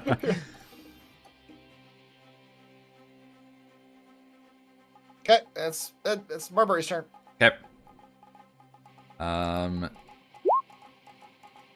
Belen will target the hand again with her little bullshit cantrip. She's trying to make it happen. Trying to make it happen. And she's not great. But she can't do it. Not She's level got a plus 13. 6. It's not. Yeah, I did not upscale her because you don't want NPCs to outshine you guys. I fear it's the opposite problem here, but she's there for role-playing purposes mainly. That's the dead hand. Oh boy, it's this thing. Okay, this rectangular, shadowy thing comes towards you, Valravn. And it just kind of envelops you. I need a dexterity saving throw. It doesn't attack, it just approaches until it's like all around you. It just like the void. The void cometh. Dex saving throw? Okay, I'm not bad at this. Gives you some tickles. That's right. Oh, there's a crit. Wow. It's like a Valravn will gelatinous not- cube. Valravn will not be swallowed by the. That was me. It wasn't Lord Marbury. Lord Marbury does not have a +7 to his dex saving throw. I see that. Right, I put it on the crit. And then as you are able to dodge out of the way, it comes after Valin during its same. Sorry, It's just moving. he just steps aside. Yeah. Valin's dex is not as good as yours. That's a pretty good save, though. It is, but it's not good enough here. Oh, shit. Yeah. What is this thing? What does it do? She disappears. Uh-oh. She says, and before she disappears, she goes, shit! And then she calls out, like, there's something. And then just, she disappears as it just rolls over her. Well, at least you're not trapped in a gem this time. This is something else entirely. And it just kind of keeps on taking a path. It seems to notice, like, others over here. 530. Yeah, it makes it about there. Okay. Just this void. That one's dead. We go to Frey. Frey before... where is that thing? Juggling mini character. Notice I haven't even tried to change my thing around because it'd be way too much. Yeah. Since you are... Oh, it doesn't let me click that button. There it goes. Or no, is it whispering to me? Or did you see that? I see it. Preemptive strike? Yeah. Yeah, makes a melee attack against a creature that starts its turn within 5 living spell. So as a reaction, it actually gets to make a hit on you. I believe the... read me what your reckless is until this... Because you've already started your turn, so I don't think it would get advantage here, but I want to make sure the wording of it. Actions you have advantage until your next turn. Okay, so it is your next turn, so it does not have advantage on you from the reckless at least. 17. That's a tie. Okay, so it does hit. I rolled an 11. And it deals, wow, 13 force damage. Not a lot of attack.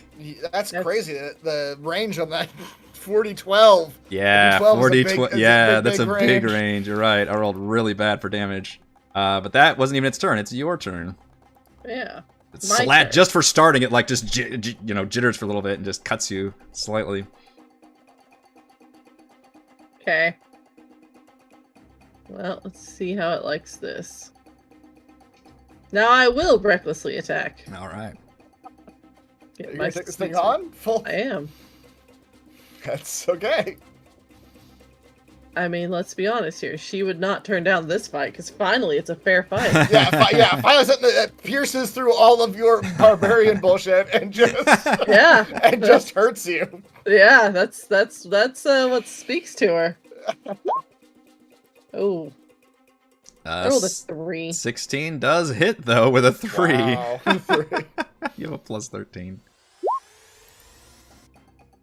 For 13 damage. And for 16 damage. You do a pretty good number to it, and it's like literally fighting just a flying sword. Every time you hit it, it seems to like jitter a little bit as if being struck. Okay, never mind. That's a different thing. Never mind. All right, go ahead. You're fine.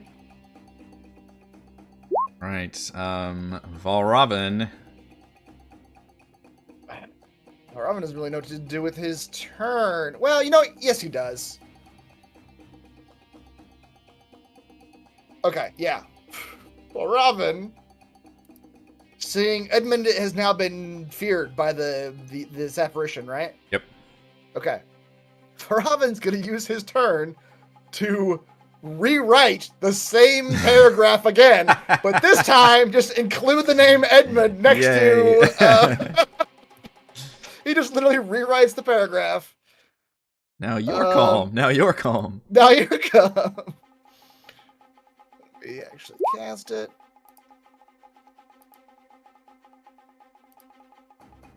And as he does so, he is also going to The same thing. The last sentence of the paragraph where he wrote about Thimbleweed preparing for his next strike. He's gonna write and Edmund. He's gonna give Edmund a bardic inspiration as well. All right, so Edmund is now calmed from the frightened effect, assuming he willingly fails the charisma save. Really, yeah, right.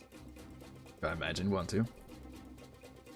Okay, and you get bonus extraction bardic inspiration. Edmund, you're up next. Then you have been calmed due to the effects of calm emotions, but you are still grabbed and hovering in the air.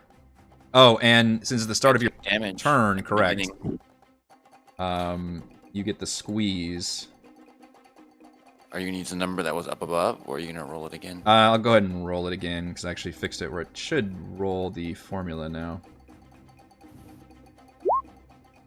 There it goes. So you take 15 bludgeoning damage, and that's the start of your turn. And now you can, well, you've got different ways of mobility. You can try to literally use an action to do the escape check, which is a strength DC 15 to try to get out of it. You can still attack with disadvantage, or you can obviously use any kind of spells or things. Attack with disadvantage? Well, actually, you're right. I don't think grappled. Yeah, it's right. Yeah. Well, No, you're right. Yeah, grapple just means your speed becomes 0. Yep. I'm going to, no disadvantage there. I'm going to drink one of my elixirs. I have two resilience, so I'll just drink one. Giving me a +1 AC. But when I do that, I get extra. Wait. Oh, it's only temporary hit points? Huh. I didn't know that. I guess so. So 2d6 plus 5. Temp's still good. The main difference is you can't ever stack them. They just overwrite the last temp hit points. That's true. Alright, well, 10 hit points are better than nothing. So 7 plus 5, so 12 hit points. Alright. Makes me a little bit stronger. And then, how's number 1 looking? The one holding you has barely been touched, I believe. I think Celeste was the first to shoot it with Radiant Strikes. I don't want to waste a turn to break out. So, right. he will just stab at it with his green flame blade. Okay.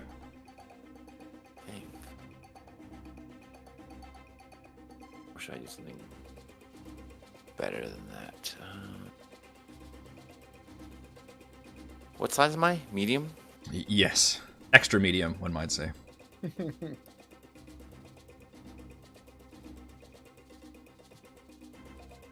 Okay. I'll just stab at it. Ooh, 13. Pain is not gonna hit.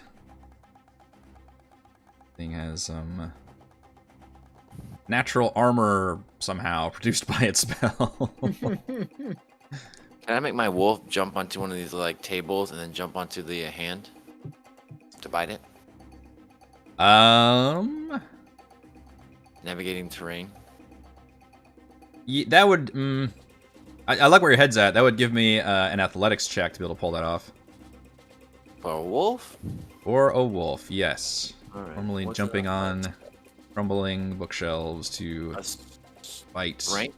flying magic hands. Yes, strength. +1. Alright. So roll 1d20 plus 1. And 19. All right, I would say I will allow it and not even have disadvantage. You can just straight up do it.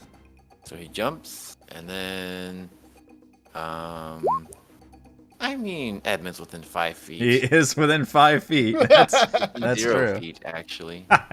So yeah, he's gonna leap and bite at the hand. Wow, and a 20 does hit this heroic wolf. 8. Yeah, impressive. Doing some hero If only I shit could there. knock it prone. Yeah, it doesn't seem to be able to be knocked down at all. Alright. All right. So as I discussed earlier, what to do with this actual thing when it's holding you, I think the best course of action is to separate you. It is going to fly with you in its hands. Where can it go? Does he get attack opportunity from the wolf and Celeste? It is 10 feet off the ground, and the wolf had to literally do a jump attack, so no, it's not going to take attack opportunity from either of them. It flies with you. How far it can get. Thing can actually haul ass. Edmund, it brings you all the way to the rear of the library, almost just kind of like a creature, bringing you back to its nest or something. And it drops you down, and you see... first of all, you take 4 bludgeoning damage as you fall. Tell me about my winged boots. Can I use my winged boots? Flying speed, walking speed. I don't know if a...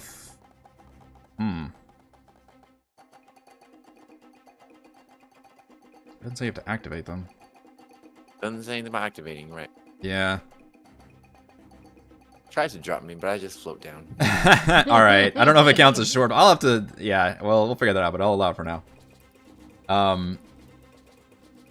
You see that the back room that it's kind of dropped you in reveals a... First of all, there's a larger desk here. Appears to be like the administrator or something. Now empty and disheveled. But nearby, you see magical energy swirling around an open book sitting on a lectern. Creating kind of a localized tornado of books and shelves. And a soft voice speaks in ancient Laros as the book glows. You feel a huge amount of magical energy emanating from this thing. Are you talking about that purple? Yes. Okay. And after it drops you, it tries to fist you. Oh, merciful heavens. Yikes! Mercy. You see all that? You Hold on. Can oh god, it's so far away. So far away. It's Hold on. almost like I used tactics for once. Holy shit. Let me see something real quick. 60 feet. Okay, hold on, I gotta zoom out to see. Bullshit, I just went 60 feet and I was not where you were. No, that's 60 feet right there. Fuck you, You're on Silvery your Barbs. own, Edmund! I got my first crit in how many sessions? My cancel crit ability doesn't work from this range. Oh my goodness. At That least he has is those 7 temporary hit points. 48 force damage. Oh lord. A lot of dice. Wow, good thing I got those 10 hit points. Are you still up? Yeah, That's impressive. with the 10 hit points, I survived that. Good thing I drank that. Yeah. Wow, that's impressive. You took that like a champ. I do need a con saving throw from you, however, for the massive damage. I'm at 6 hit points. I am not used to getting a crit off because of that Silvery Barbs. Yeah. I Constitution. was ready to do it too. Yeah, yeah, you were ready. A Constitution saving throw? Yes. All right, you withstand the shock of the damage, but the damage was still real. And you're conscious enough to be able to tell everybody maybe what you see back here. Because at the end of the round, Edmund, you see the energies swirling around this book again, and another random book in the library cracks open, and another living spell pulls itself out. Oh shit. There's a Never giant ending. purple book back here that seems to be activating all the creatures. Let's just go. Where's it gonna be? I don't know why this hand decided to show me the secret, but it did. Show me the secret. But then it like punctured your internal organs, so you know. Yeah, it just seemed like it was trying to Little funky separate you, wrong, which yes, which I- was a good idea on its part to get away from your fucking Silvery Barbs. It's like the bad guy giving away secret plans. Yeah. That's right. Yeah. Like, let me show you the secret of this place. They just can't help themselves. All right, that one spawned in, and now it is Thimbleweed's turn. What is it that spawned in? I didn't see it. Another big hand crawled out. Another oh, great. Okay. Yay. Yeah. Yeah. Alright. I want to try to kill the living killer. Kill the living killer. Make him no longer living. Unalive. I want to unalive him. This one back here that's been fearing everybody? Yeah. Okay. Again.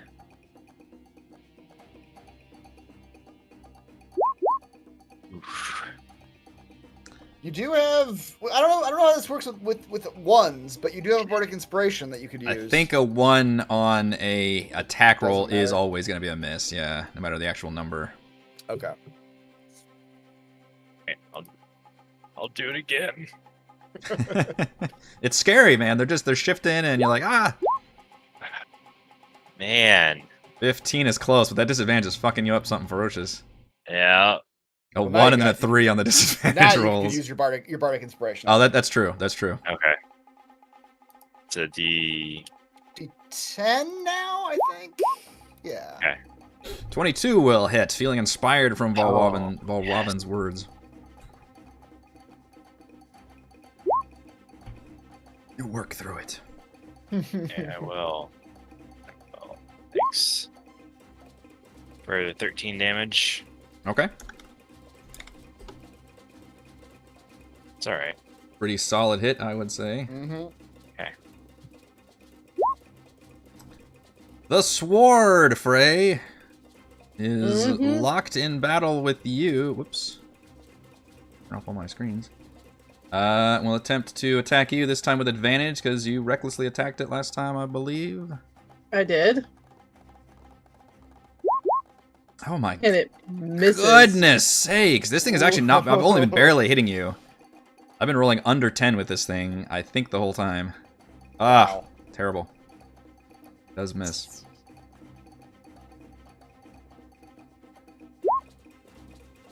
Let's see. This one is the one that Thimbleweed just tried to shoot at, so Thimbleweed is no longer under calm emotions. Although, to be fair, Lord Marbury is actually the closest thing, and these things don't appear very intelligent. So, Wait, hold on. Why? Would he not be under commotions anymore? well, it's concentration, so you cast it again to... On all three of them. What? Made an amendment. I made I cast it again on all three of them.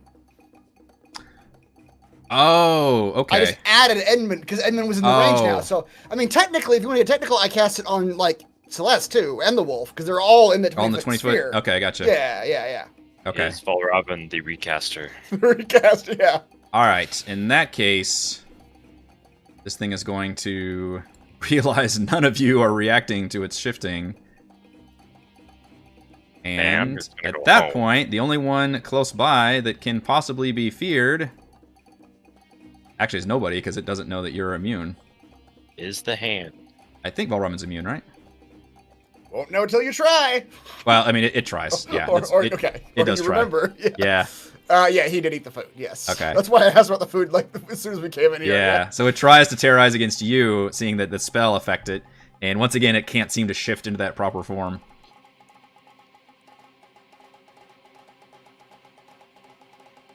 Alright, Celeste. Powered by Okay. Heather. Alright, all the things over here. Oh, there's still the thingy here. Things just keep spawning. Like it's, Yeah, has We Edmund keep getting communicated more anything things. yet, or are you guys are still he fighting did. these things? He did Okay. yell back that, like, the spell book in the back was, like, triggering these things. Okay.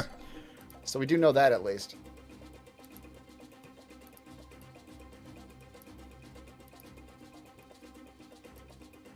So...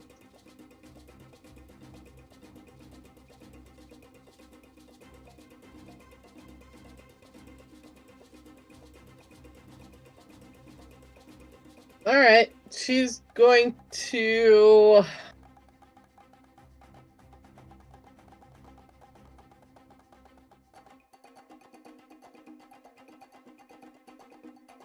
Yeah. She's going to do a searing sunburst at this thing. Okay. Gonna throw a level of sun into it. Level of sun. Alright, let's see here. Each creature in a 20-foot radius sphere, you say? Yeah. Each creature. Uh-oh. That's pretty good AoE right there. It's a 40-foot circle. Oh, wait, maybe I won't do that then. Hang on. To blow us all up.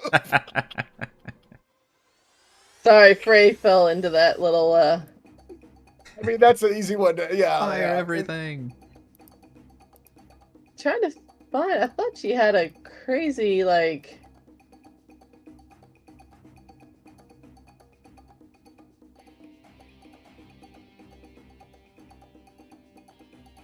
Maybe it is the Radiant Symbol, that's what I'm thinking. I thought she had like a...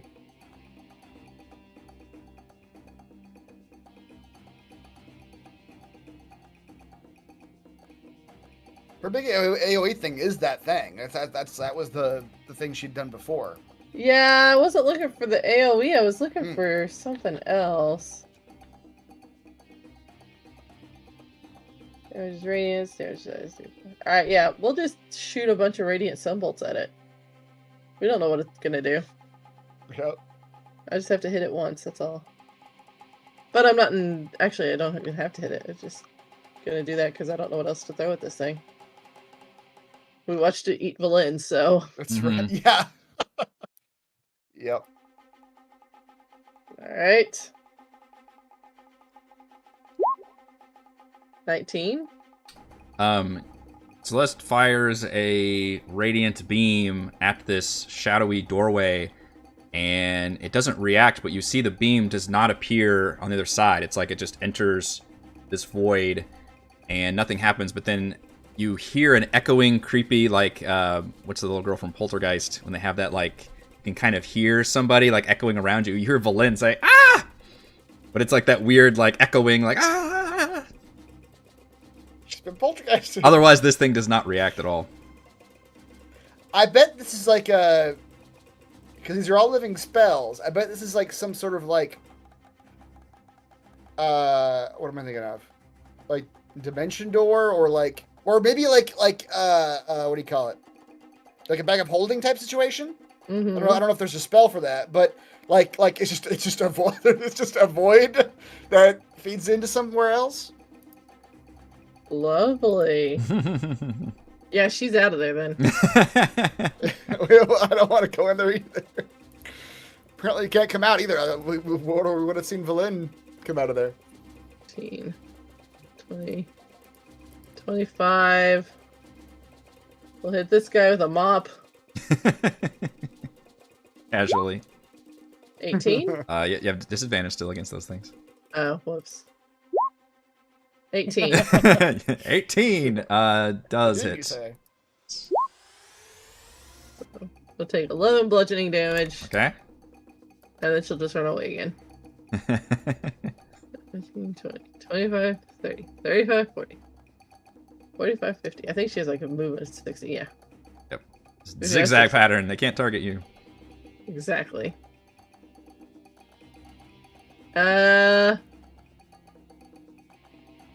Yeah, I know. We'll spend another key point, and we'll shoot the Radiant Sunbolt at this guy. Okay. Why not? 26 does it. For 9. For 5. Nice. How many attacks did you do? I spent the key point to do the Radiant Sunbolt twice. Because that's what you can spend the key point on. It's the range of her unarmed strike. Okay, so the first... Right. The first attack one was just a regular attack with the Radiant Sunbolt. was the void, and then... Yeah. What She gets a second attack. What was the 18 mop on? The 18 mop That was a disadvantage. That was Okay, the right. attack. Oh, gotcha. So that Yeah. would have been the second attack. Okay, and then keep one for those two. Okay, yep. Yes! I know how to do this! I was like, that's so many attacks. She's not active. Well, it's because I forgot to read the two back to back as Yeah. disadvantage. I don't play with cockamamie rules like you, mister. I make up the rules. Lord Marbury. That's the problem. Sorry. Are you choking on Hazelnut, big what's nuts up? over there? I am choking on big nuts over Oh, here. man. The biggest of nuts. Hazelnut specifically. That's a The big nut. saltiest of nuts. That's right. Damn. That's a lot of nuts. Lord Marbury, hearing Edmund's call, and Valravn will actually kind of probably like echo it, like, dear friend, if there is a spell book back there that is causing all this trouble, it might be worth investigating. Marbury will take off over the heads of everybody. Choom. Oh, I didn't do that. 20, 25, it's... I should do this right. That's 30, 50... Yeah, and these are... You can make it. It's 80 feet. You got 90 fly speed. Yeah, I was gonna say, these ones you can fly over, but these ones are like floor to ceiling bookshelves up back here, so this you kind of have to funnel into that one. But yeah, that's impressive. Well, when you enter and get close to this giant tornado of books and papers, you actually have to make a what did I say? A strength saving throw. Okay. You're pushing against it. Edmund's glad Lord Marbury chose to fly into a swirling purple vortex. Yeah. I'm actually gonna give you disadvantage since he's flying too. I think that's actually be harder. Oh. Okay. Yeah. I'm gonna be a flying creature in a tornado. 15? 15 is pretty solid. So you are able to approach. And if he senses that, like, flying is a bad idea, he will land. Yeah, yeah. He will. Like, the winds are like, oh, okay, this is... Yeah. I need to use Oh, my wait, hooves it's... Alright, you take half of this, but you are not pushed backwards. I guess I could have rolled 2d8, but whatever. Take 7 slashing damage from all the just swirling stuff flying around, yeah. Okay. And... weirdly enough, the nut... Give us the nut update, sir. We need For some... the nut update. This just in. For some reason, choking on the nut made me need to sneeze real bad, but it wouldn't come. All right. You heard it here first. We've got a sneeze coming in. It's gone now. All right. Marbury will approach the book. Does it look like... Okay, describe to me what's happening here. This looks like a lectern with a book open, and there's just magical energy swirling around it, and Lord Marbury can hear a voice speaking in what you recognize as the Netherese language, just very softly, as if it's just like an audiobook. Okay. Marbury will, like, force his way, like, pushing into the room like Wolverine pushing against Phoenix at the end. I don't know.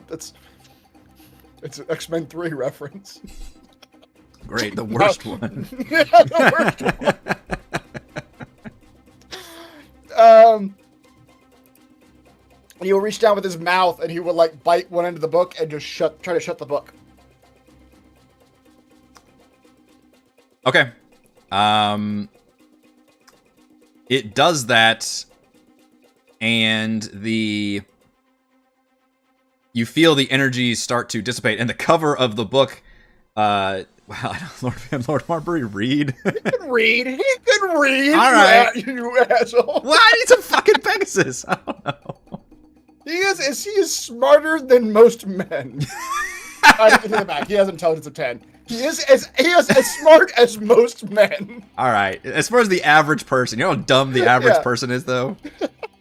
Pretty fucking dumb.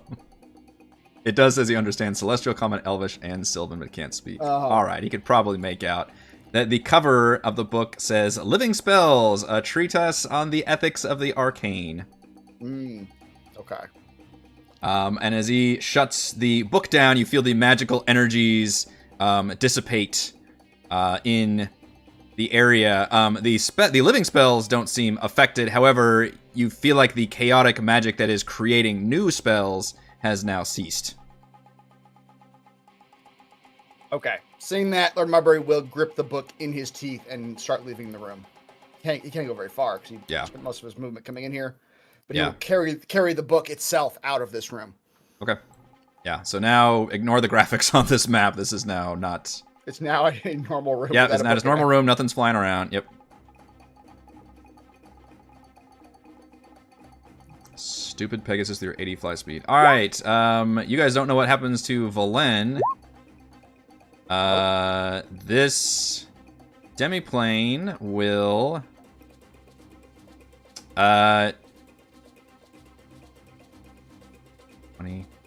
it's going to roll over and try to scoop up Thimbleweed. Thimbleweed, give me a dexterity saving throw, please. Okay.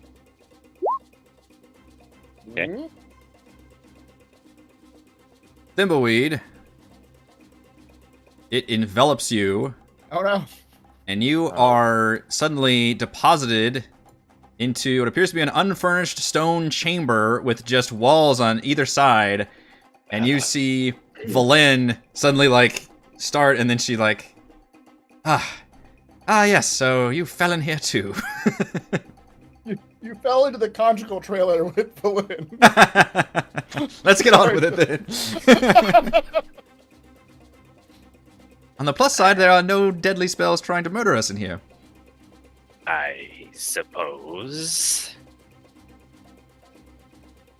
Edmund, give me a save for the wolf. A dex save, please. As this thing continues on its rampage. Do I just go on Dex? I forget. Yeah. Yeah. And followed by Thimbleweed, very shortly, is a wolf. Oh, that's gonna ruin the conjugal visit. It's like, shit. No, it won't. The wolf just sit down and watch it. I don't know what your conjugal visits look like. I can work with this. The wolf is free to join in. Frey. Mm-hmm. Its thing goes off because you started your turn. It's to do a preemptive strike.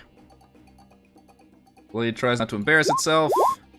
It succeeds. It succeeds. I rolled a 16. 22, and it's going to slash you for 42 force damage. My goodness sakes. Is that like max? It's close to max. That's right? close to max. Holy shit. 48 is max. So 11, it's 12, very close. 11, and 8 is what I rolled on 4 d12s, everybody. Jesus. That was an impressive strike. Everyone, Yeah. a little bit of a clap for the force plate. All right, now it is your turn. I want to see that force plate crit. That's what I want to see. No, you don't. It does other things. Oh no. Oh no. Alright, wait. We're happening. 23. We're still recklessly attacking, aren't we? 15 Yes, we are. damage. And then for 17 damage, this thing is looking real bad now, Frey. Real bad. But not quite down and out. Is a shell of its former self.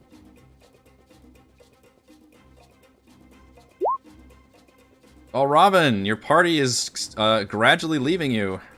Yeah. Through various I'm means. Confused. So we tried attacking its void and nothing happened, right? Like we were just unable to. You even saw touch it. a radiant sunbolt just seem to enter the void itself, yeah. Okay. All right. We're always going to attempt. Well, maybe not so close it turns around and tries to envelop me. Please He's going don't to come do up that. yeah, he's going to come up behind it. And just guessing these things might, being living spells, they might maybe operate by the same rules as spells. He is going to start writing some words about the non-existence of a void in the room in the library. He's going to see if Dispel Magic does anything. Let's see. So he's literally targeting the void itself. Yeah. I have to, because this is it matters what level it is, right? It does. If it's over a 3rd level spell. Yes, it something. is. Okay. You can give me an ability check. Okay. But you have disadvantage because it's got some innate resistance against these sort of effects. Oh, great.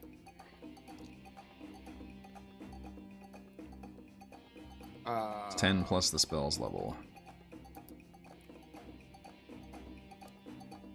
Okay, it's a charisma check thing with disadvantage.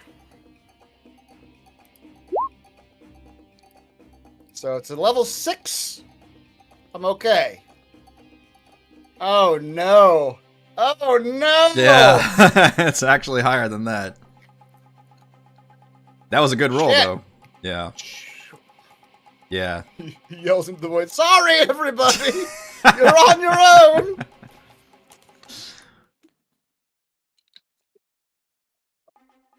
And you realize nobody's around you to hear you. I guess Frey's Yep. across the bookshelf. Yeah, and he will actually write some words about Frey. Okay. Facing down her greatest adversary yet. And he will give her a bardic inspiration as well. Alright, Frey gets a bardic. Edmund, you start counting your lucky stars that you're still alive. You're in this back room, still with this giant hand hovering right next to you, and you've also seen Lord Marbury just fly in, charge into this book NATO, grab the book, which seemed to turn off the effects, but the spells are still active. He thinks that it's one brave stallion. Remember that time I ate a purple pear? Yes. One of them gave me invisibility. I'm gonna pop invisibility. Oh. Mm. It's a charm. So Okay. I don't know what that means. Is it an action? I was hoping you guys would write that down, but I can get up. Since It you was like a cast the spell button or itself. something. Let me see. It should be under magic item. Ah, there you go. Let me click it and see. Lightning, cure wounds. Where is invisibility? Oh, you're just rolling it? Don't roll that, it's gonna reveal them all. I guess. Alright, whatever. Oh. I was gonna say, it should be an item, I thought. It's gonna take you an action. Yeah, essentially lets you cast the spell. And then the charm means they typically have a finite amount of resources Oh, whoops, there it is. available No, to there it them. is. Charm of invisibility allows you to cast invisibility spells in action. Oh yeah, okay.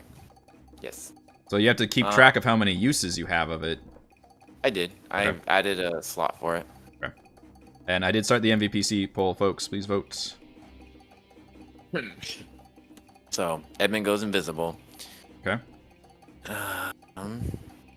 And I'm trying to find an icon for it. Let's do that one. All right, he's going to drink his superior potion of healing he found last time. Potion of superior healing. Good idea. 24. Nice. So That's many a lot of ones. That's a lot of ones, yeah. It's like that's... Oh, yeah. Oh man, 48, 32, 40. Well, I did Yeah. I mean, it's a D4. Well, close average. yeah. There's not much variance there, so. And Right. this 30.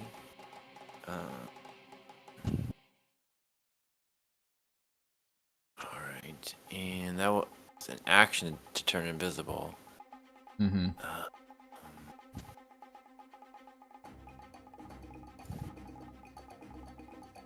The horse has the book. Horse has the... Mm-hmm. Is there anything else interesting over here? Yeah, this desk looks like it might be full of some good stuff. This one here? Mm-hmm. I'm just gonna spend the rest of my turn just looking at it. All right. If you allow me to. That would probably take a action to actually sift through the contents, but you can certainly make your way over there. All right, the hand is dismayed that you have gone invisible. Pretty fast. So it is going to make a beeline at the horse Uh-oh. and attempt to fist that horse. Oh, no. 17. 17 was short. Will hit. For 24 force damage. That'll hurt. Crunch. Punches it in the side. Yeah. Then we've got another hand. And this one will...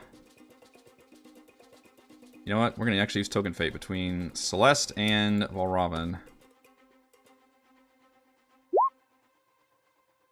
Fly towards Celeste. I mean, to be fair, she did shoot it earlier. That is actually true. And it will attempt to grab her.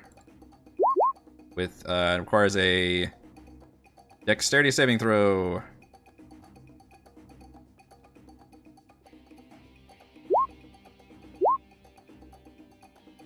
Alright, she dodges out of it, nimbly bimbly.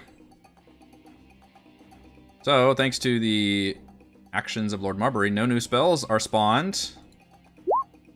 We go to Thimbleweed. Now, Thimbleweed, you find yourself in an unfurnished stone chamber.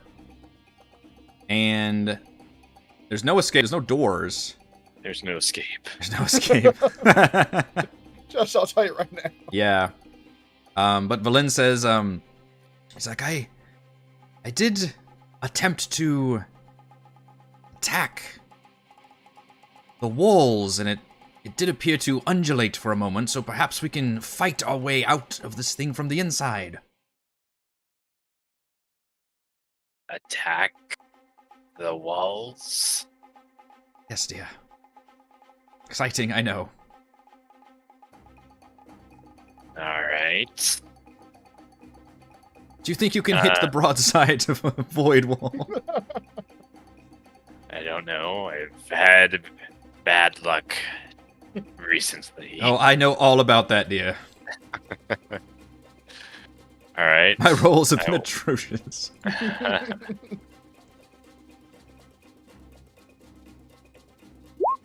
I'll attack the wall. 26 does hit a wall. A moving wall. Yeah.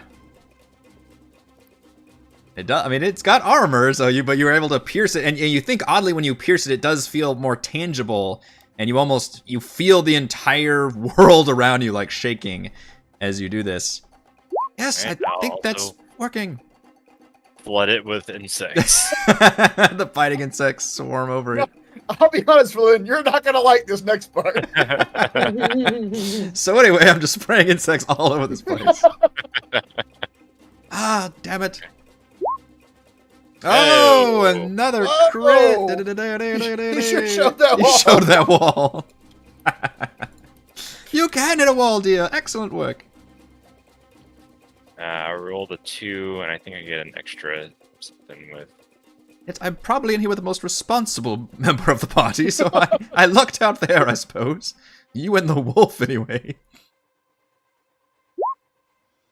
So it's gonna add Minus 10. 7 damage.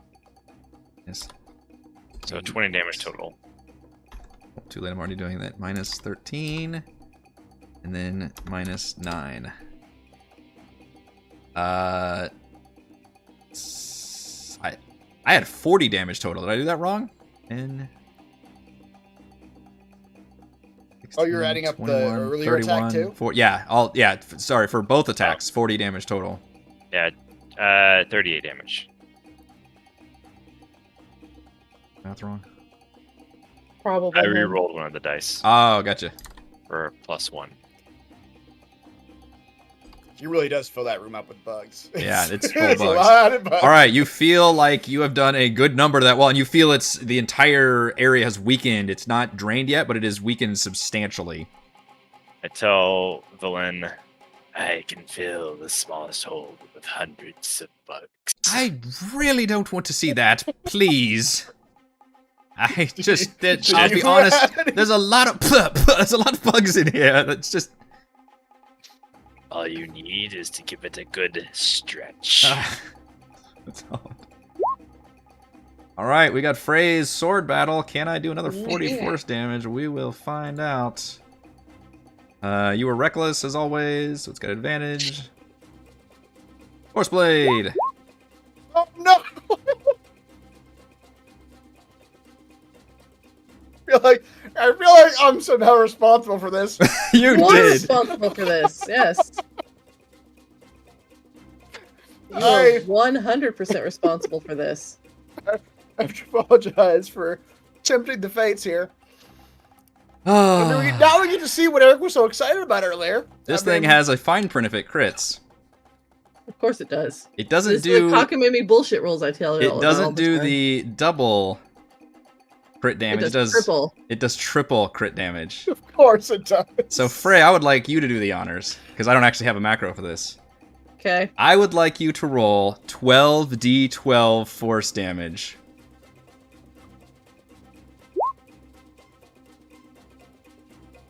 You take Alright. 80 force damage on the Oh crit. my goodness. All right. Oh lord. But she's still up. She is right? having Like, she is living her best life right now. Are you kidding me? This is Yeah. this She's is never like- felt so alive. and she'll never feel as alive again. This is like No. this is it. This is Oh my dear goodness. She's still alive, folks. However, Wow. as a Still crit, I need that Constitution saving throw for massive damage. Oh yeah. DC 15. And you are able to maintain the incredible trauma of taking 80 force damage. Is this a record for single damage done in an attack? it's In gotta all of our be. campaigns. Chat, Chat, Yeah, you I might mean, know more than us. yeah, you might go back to the level 20 campaign. That's at what I'm some point thinking. That would be the one to where- be the yeah, one to reference. 80 damage in a single 80, attack. yeah. Right. That would be interesting. I mean, we Ugh. might have.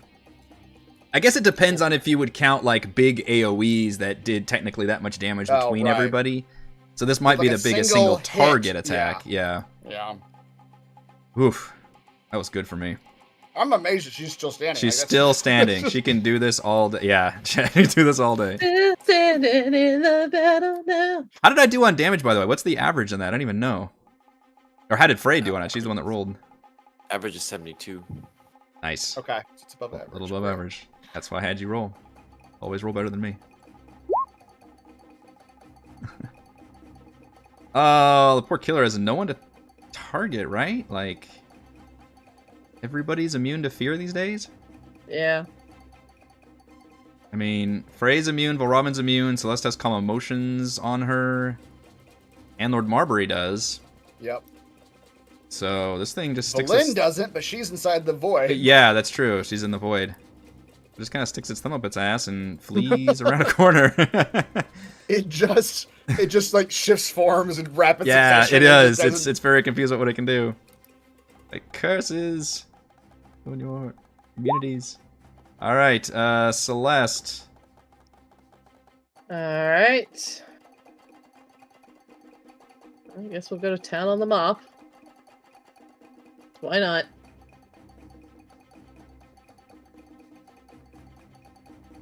Switch character sheets.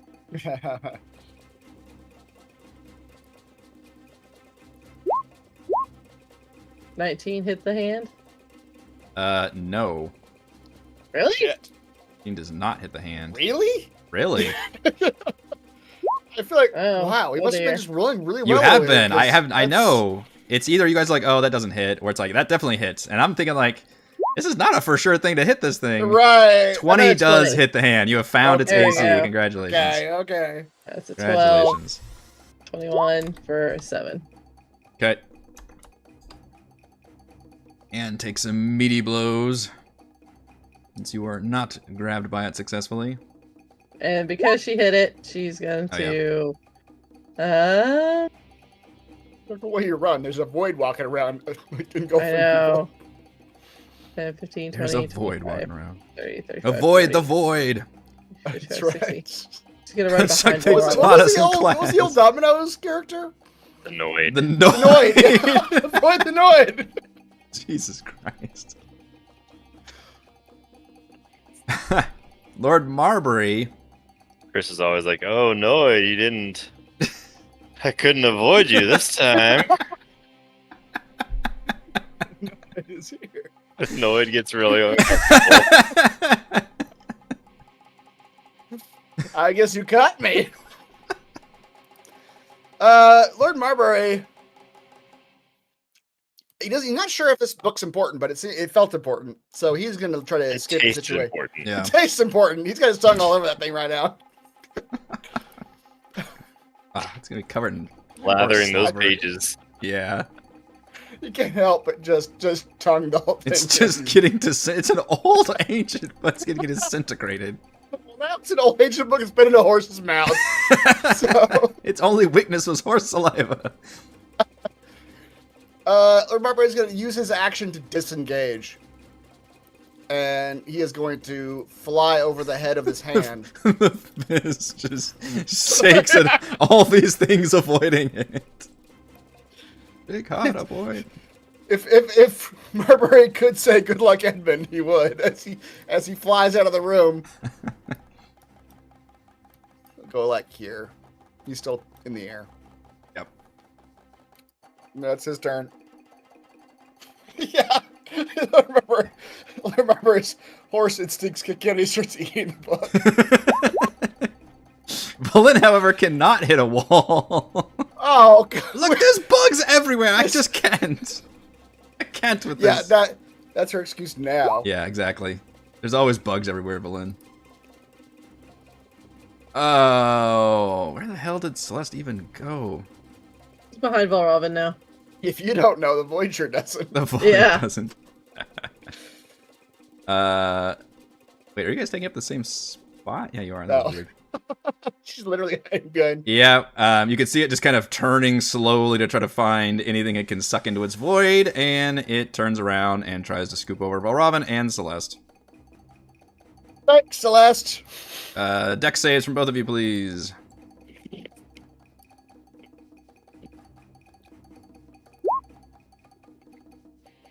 Oh, that was not with disadvantage, right?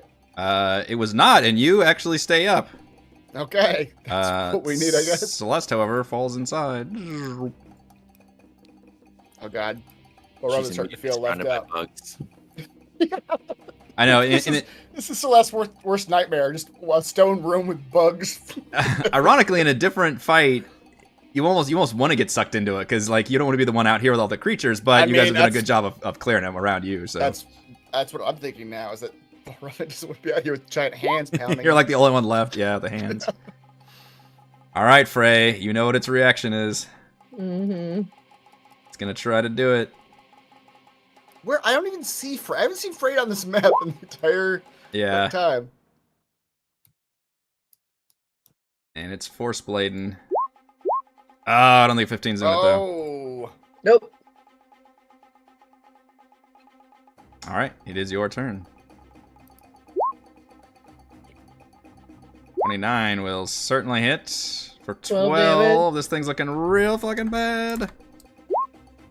Oh, it's almost another Hey. crit 30, that was Yeah. close. for 20 more. All right, Frey, you bring your axe down, and it just like you see the sword break in half, and then it just dissipates into nothing. Frey wipes the blood from her face and is okay with that. And then as her free action, she downs a potion of superior healing. she wasn't gonna do it during the fight. It was a matter of No. pride. It was. And she does it while nobody's around her to see her drink the potion. I'll take my 22. Yeah. Yeah. A lot That- of ones on that one too. Well, I That's guess such a like you pitiful said, amount, but I don't know if you just have the same amount of hit points or what. Yeah, I'll take it though. It's like And then 5% or something. I still have my movement, so I'll come back down around and go, where the hell's everybody else? Yeah, well, Robin, you see a very bloodied but probably satisfied Frey emerge from behind the shelves. Where the hell have you I am been, dragging then? the hilt of that sword with me. Oh, That hilt yeah. of that sword is now mine. That is my spoil of war. Seems you've been having your own adventures off away from the rest of us. He'll point to the void. The rest of us are in there, apparently. Fuck is that thing? Hell if I know. It's swallowing people up. Well, get rid of it. Right. It's Apologies Quite powerful. if everybody's hearing double music. For those of you watching, I think I've had 2 windows open of Roll20 in this Oh, game, no. and they were both playing music for some reason.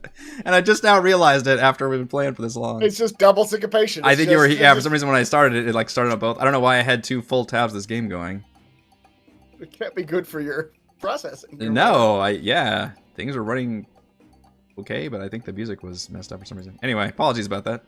I've only been doing this for this many years.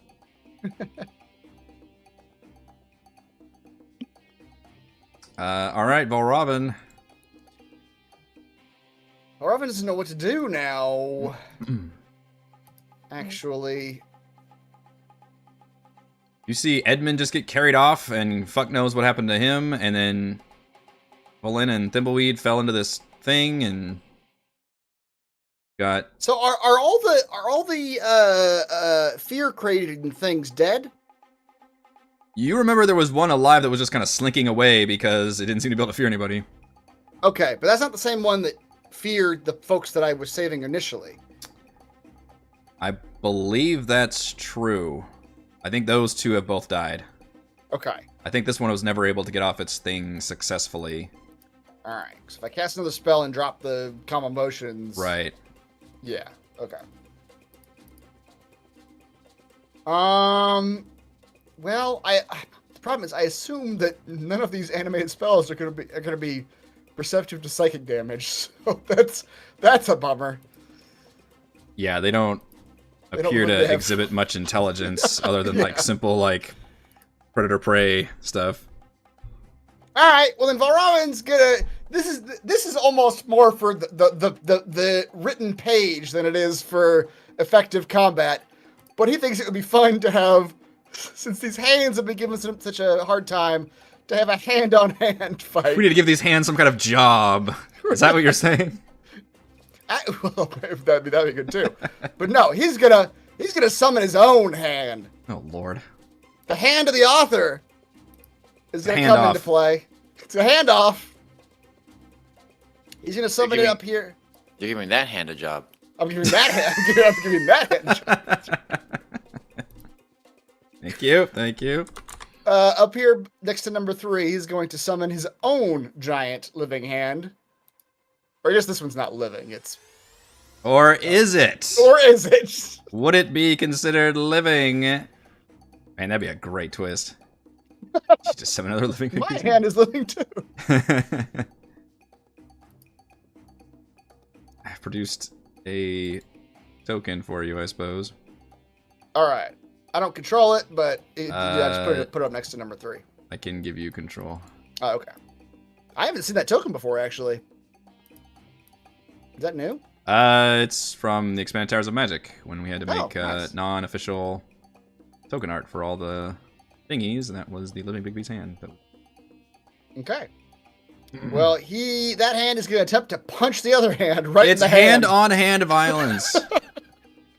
You It's a hate slap to see fight. it. It's just.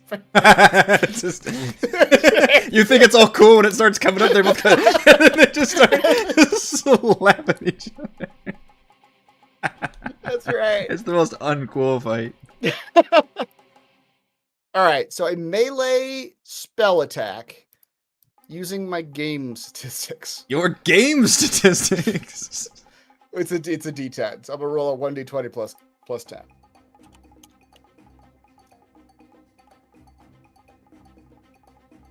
Slap fight.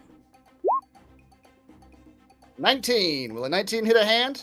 I believe we've already covered this, and you know the answer. We to that. have. I forgot though. It's so high that I don't You even. did? 19 does not hit. Does not hit. It was a 20. Yeah, Okay. it was a 20. Shit.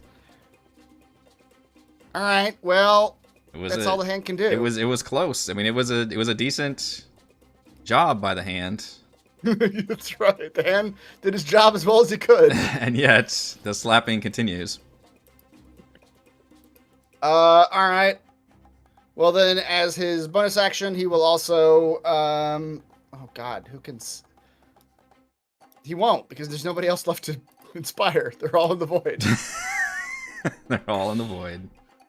All right. Actually, you know what he will do? He'll run away from this void. Is what he'll do. Right next to Frey. Hello, Frey. You're just gonna keep drawing the void towards other people. Every time you're near somebody, they get sucked into the void.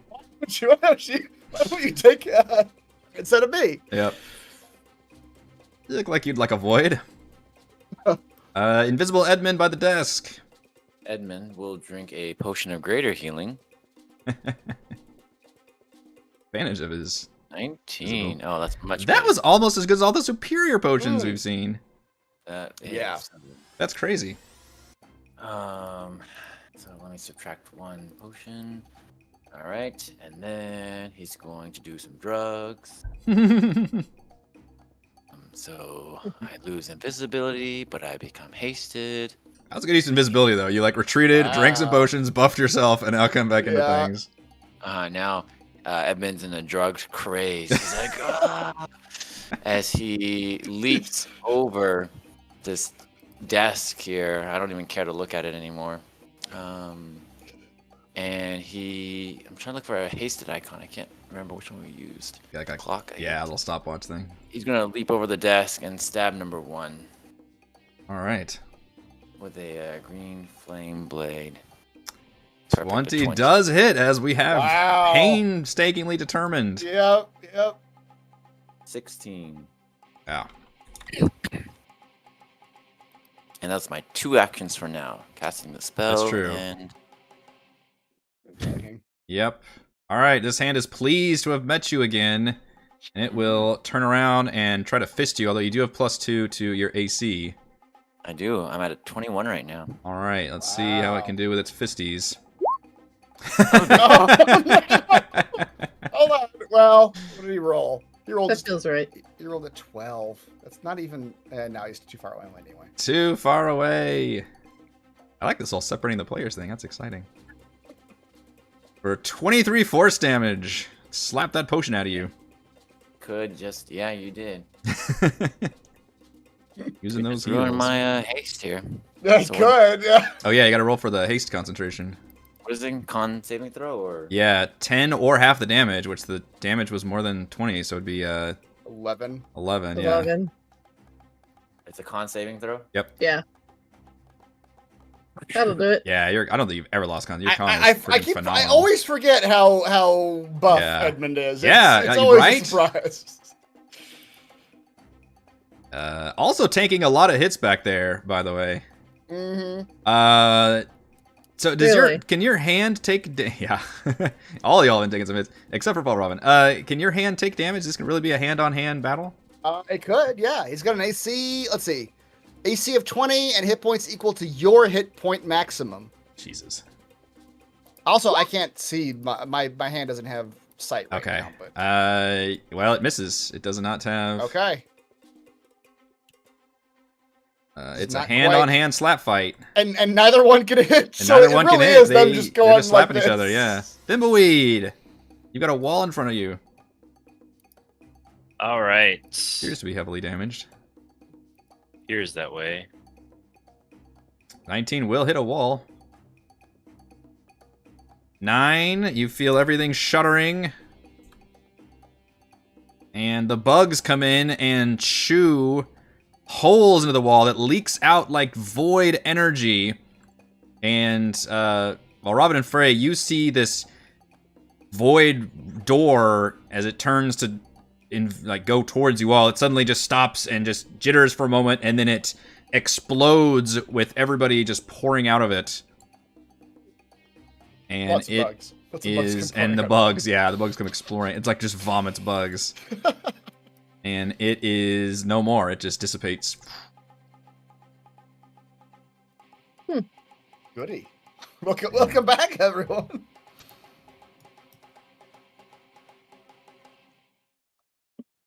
All right. I'll shoot. Now, can Thimbleweed tell which hand? Obviously, the tokens, I did it for your benefit, but can you tell which hand is which? You Man, I just- don't know. Like, well, okay. I could visually distinguish mine, right? And the way I I'll flavored the shoot the spell, unnumbered one. the way I flavored the spell, yeah, is that it's literally my hand as I'm writing, doing these actions. So it's Okay. a big green elf hand. You see a in the big sky. green elf hand having a slap fight with one of the blue giant hands that you've seen many times. All right, I'll shoot the blue one, I guess. A moment of contemplation. Just slapping each other. And I've rolled sub 10 on. We- all these Oh attacks. Yeah. man. We have determined a 19 does not cut the mustard with these things. So many, Oh so really? Many, Oh so many wow. 19s. So many 19s all of a sudden. All right. All right, the blade is dead. That one is dead. We go to Celeste. Powered by Heather. I think well, you've got 2 hands left. Okay. You've got the one having the slap fight, and then the one up punching Edmund to death. Both hands look pretty damaged. So we'll just go back over here.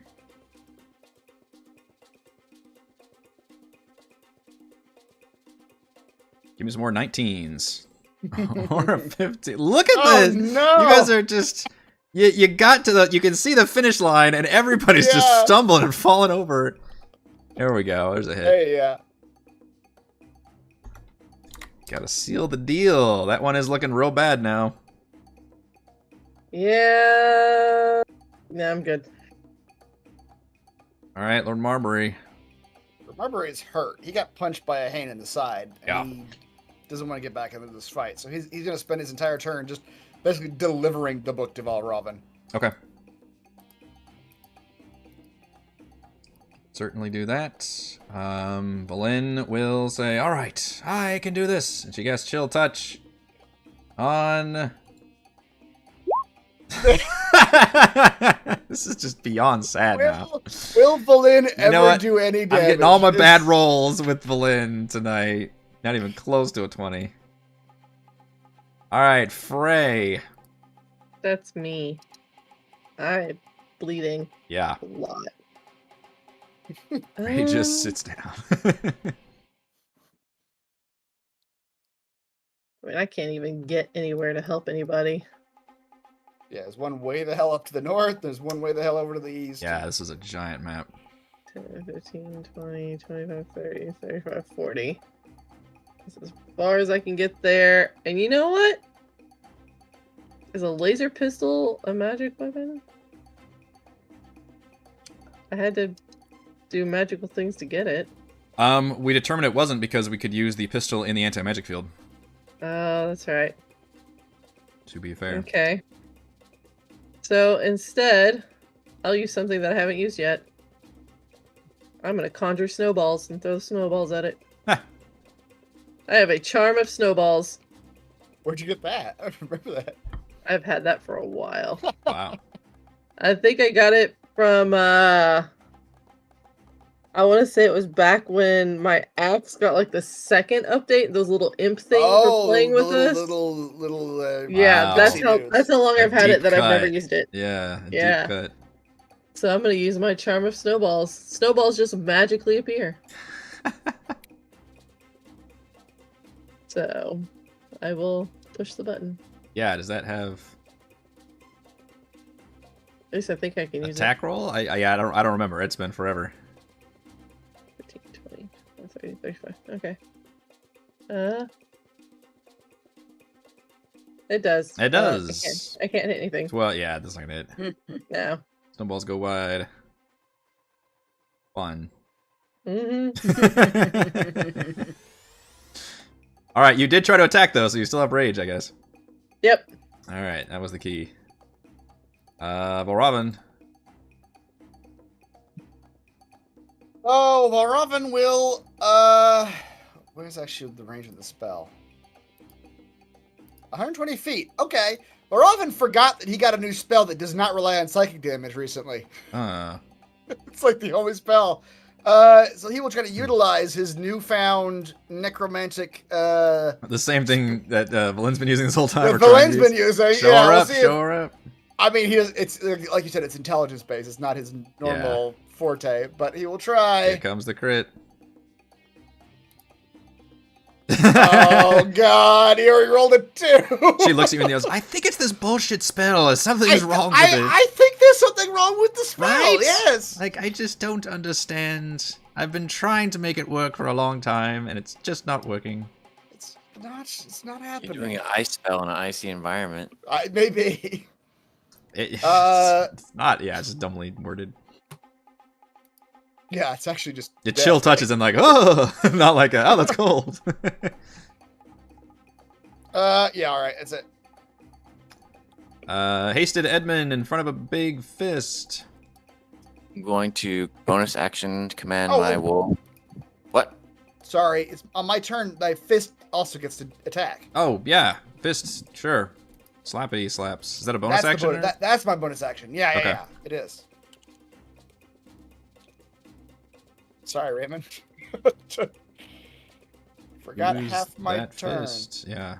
Or the fist is gonna fucking just go limp. Just the slip. Just gonna- Yeah. Just They just start like just doing this or something. Like you don't know what's going on.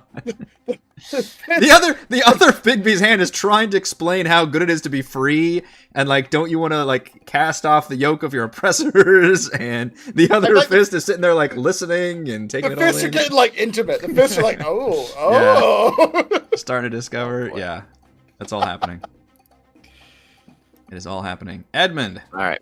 So I made my wolf dash up here, and then I'm going to attack the hand. Attack number 1. Yep. Oh, Fuck, Oh guys. my god. Trying to wrap this up here, so I need y'all to pull a little Can bit we better. finish off this stuff? I'm thinking, all right, no problem. They can knock these two out. Yeah, but look at holy this. shit! Oh 20 my minutes goodness. later. Yeah. You're gonna have to start doing some hand waving here, hun. I like the pun too. Yeah. Yeah. Well, Didn't mean to, but yeah. I know, but I do get to fist Edmund again, and gosh, I like doing that. No, we're not even going to acknowledge you on that. No. As a 27 hit you, Edmund, does. for 27 force damage. Oh lord. Edmund goes down. Edmund goes down. That's what he's waiting for. Our first down to PC in so long. You got real close with me. I was down to 12 I hit points. did get real close Yeah. with you, yeah. Boy, all right. And then next one, we'll still try I to had 26 hit points. deal with that. Yeah, you did. Oh man, I'm 1 over. Jeez. Not roll. 15 yeah, these they can't hit each other. It's just not going to They work. can't each other. It's All right, just- literally a Thimbleweed, slap surely fight. you can hit something. Thimbleweed, finish this, please. Just please. So does a wolf go away? I don't think it's concentrate. I think that was from the bag of tricks, right? I know I have to look that Alright. up. 22 hits. We rolled above a There 20, we go. folks. Excellent. Folks. For Thimbleweed is 19 tired. damage. And it Guys. dissipates and is destroyed. One hand remains, the one that took Edmund way far away, and you have not seen him since. You only Uh-oh. barely see the hand in the distance, in the back. I don't know if you can actually see him from there, but you would have to move to your left. It's way the hell up to the. Thankfully, this library is well lit, as I mentioned. Yeah. Move more to the left. Might be able to see straight on. There you go. His hand looks Oh, wow. heavily okay. wounded, but you see Edmund just unconscious. He's been fisted too hard. He- Someone give him a hand, but not too big of a hand. Oh shit. Heyo. Yeah, Thimbleweed's done with this whole thing. Yeah. 10 damage. 10 damage. Alright, this thing's looking real fucking bad now. Can Celeste finish it off?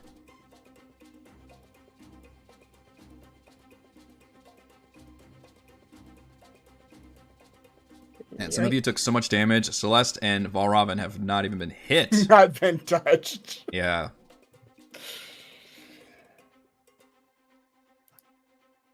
"29 will certainly hit. That is very close to a crit.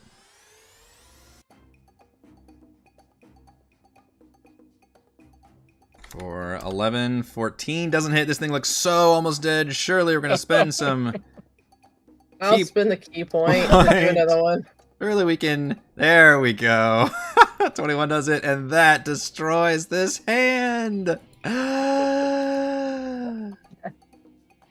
the area is clear. Somebody can run up and stabilize poor Edmund. Yeah. Not Celeste Frey, is right she there. just sits down. And Frey just sits the fuck down. Celeste is right there. She's Yeah. the most medicine-y of all of us. I do need Edmund to that roll. I didn't even remember, it's been so long. Our lingering injury. Yeah. It's a DC 15 con saving throw. Ulrich. All right. Yep, he is. You are not shaken You are stirred. by going. Yeah, you were stirred.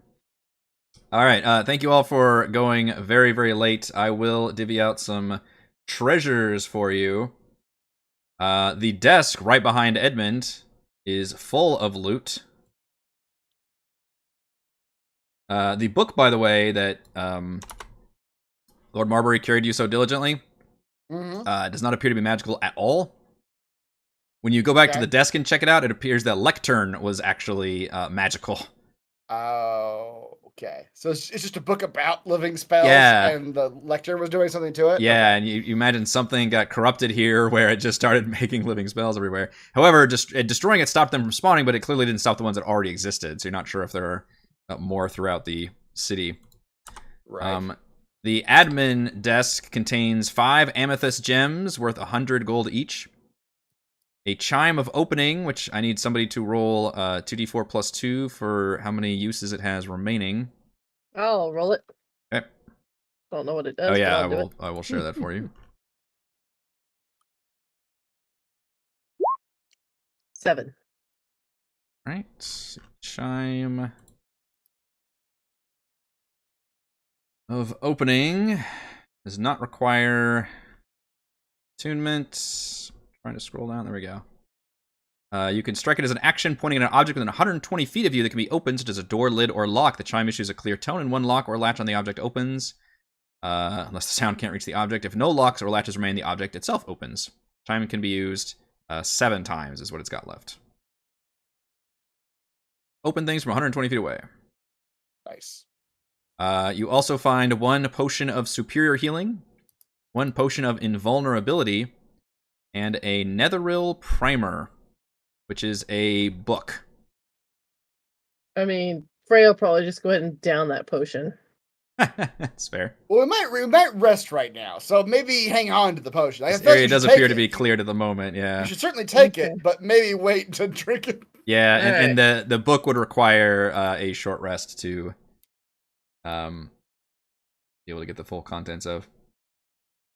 I'm also going to let you guys roll investigation to search for scrolls, but if we want, we can just save that for next time. We can save Yes, it for the please. beginning of next Yeah. session. Yes, please. Yeah. Yep.